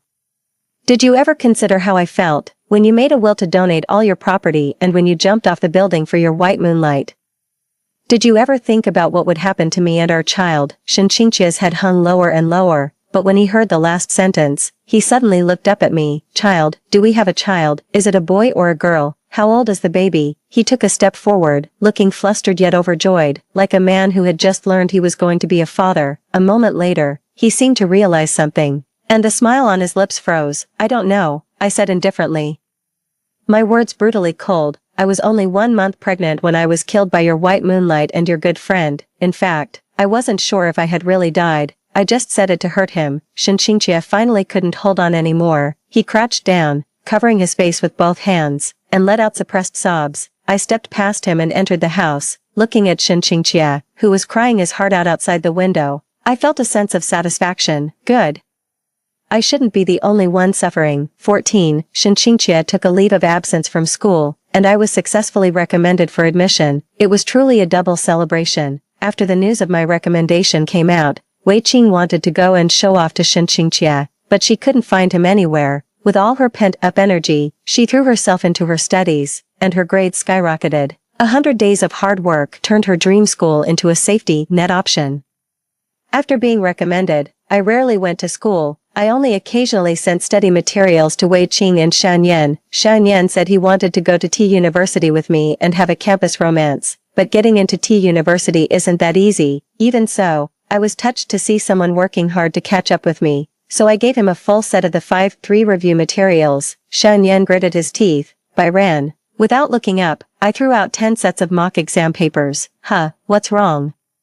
Give me a few more. This isn't enough. 15. I heard news about Shen Qingqie again a few months later. He stabbed Su Anren and Qin Yi 8 times each, but none of the wounds were fatal. Both of them were in the ICU and remained unconscious. The police searched for him for 3 days, but they couldn't find him, neither alive nor dead. All the classmates and teachers were shocked by his cruelty. Only I knew that deep down, he was a madman. The police questioned his teachers and classmates. I was among them. When I got home from the police station and took out my key to open the door, suddenly, a towel with a pungent smell covered my mouth and nose. I lost consciousness instantly. When I woke up, I found myself on the rooftop of an abandoned building, my hands tied tightly to a chair. Shen Qingqie, dressed in a suit, stood at the edge of the building with his back to me, as if lost in thought. The cold wind blew, swirling up the fallen leaves and gravel on the ground.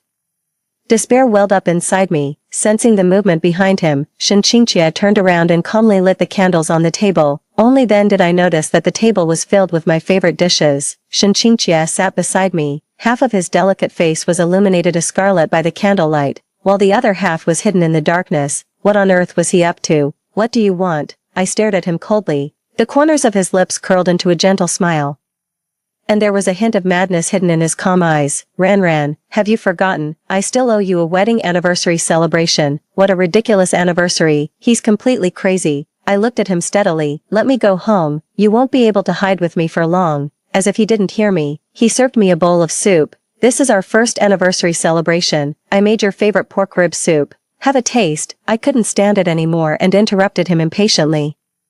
Shen Qingqie, have you lost your memory? Do you need me to remind you? His hand froze in mid-air. On our first anniversary, you borrowed a camera to confess your love to Su Anren. You abandoned your wife and child and jumped off the 18th floor for her, hoping to meet her again in the sea of stars. Remember now? My tone was full of mockery, and Shen Qingqie's eyes instantly welled up with tears. He pulled me into his arms, pressing his cheek against the side of my neck, coaxing me like a child. Let's have a good time today. Let's not talk about that. Okay. After all those years together, he knew exactly how to soothe my anger. In the past, as long as he acted cute, I would soften and give in. But now, I just felt disgusted. I kicked the dining table, the wine bottle toppled over, and dark red liquid spilled all over him. He ignored it and didn't get angry. Instead, he gently stroked my cheek, looking at me intently, as if he wanted to engrave this moment in his memory forever. We don't have much time left. Ran, he smiled, his dark pupils as calm as the night sky. What time? I felt uneasy and instinctively moved away from him. Don't be afraid, I won't hurt you again. He noticed my movement, his tone bitter. I didn't believe him at all. Suddenly, the sound of police sirens came from a distance. I immediately felt relieved. When being questioned at the police station, I volunteered to have a locator installed on me. I went home alone to lure Shen Qingqie out. He bent down and kissed my forehead, as if saying a final goodbye. I heard him sigh. Ran, how did we end up like this? It was all his fault. If he hadn't been obsessed with Su Anren and had taken responsibility from the start, maybe we would have been a happy family of 3 by now. Unfortunately, there are no what-ifs. Thankfully, there are no what-ifs. A blinding white light suddenly shone on the rooftop, and I squinted my eyes. The next second, several red dots appeared on Shen Qingqie. He stood up, looking at me reluctantly, and took step after step backward. I looked up and met his gaze. There was no surprise in his eyes. Instead, he looked almost relieved. In that instant, I felt a chill run down my spine. I suddenly realized, he knew this was a trap I had set, and he had no intention of escaping at all. When he reached the edge of the building, Shen Qingqie stopped. He gave me a reassuring smile, calm yet despairing. Ran, I'll atone for my sins with my life. How dare he? My eyes were filled with rage. Shen Qingqie, stop. How could he get away so easily? I didn't want him to be free like this. He had hurt me and others. He should spend the rest of his life repenting in prison. Ran, I love you. The cool wind on the rooftop carried his soft words and ruffled his hair. Then he leaned backward, for a moment. It was as if I had returned to that summer afternoon. The air was hot and humid, the walls of the teaching building were old and peeling. The young man tilted his head to look at me under the creaking fan, his ears red, his voice clear and soft. Byron, do you like me? 10 years ago, he transferred to our school and became my deskmate. The young man had skin as white as jade and features as beautiful as a painting, but his gaze towards me was full of impatience. After the college entrance examination, we went our separate ways. Wei Qing did well in the exam and went to S University in the neighboring city. We would occasionally get together during long vacations. Shan Yan was a few dozen points short of the admission score for T University, although he could still enter a good university. He chose to repeat his senior year of high school. I sent him a full set of the new 5-3 review materials. He was so angry that he didn't reply to me for 3 days. Qin Yi and Su Anren were so severely injured that they became vegetative. No one knew when they would wake up, so naturally, they didn't take the college entrance examination. My university life was busy and fulfilling. I tried many new things that I hadn't experienced in my past life. I wasn't more outstanding than in my past life, but I was happy. After all, happiness is the most precious and magical ability, although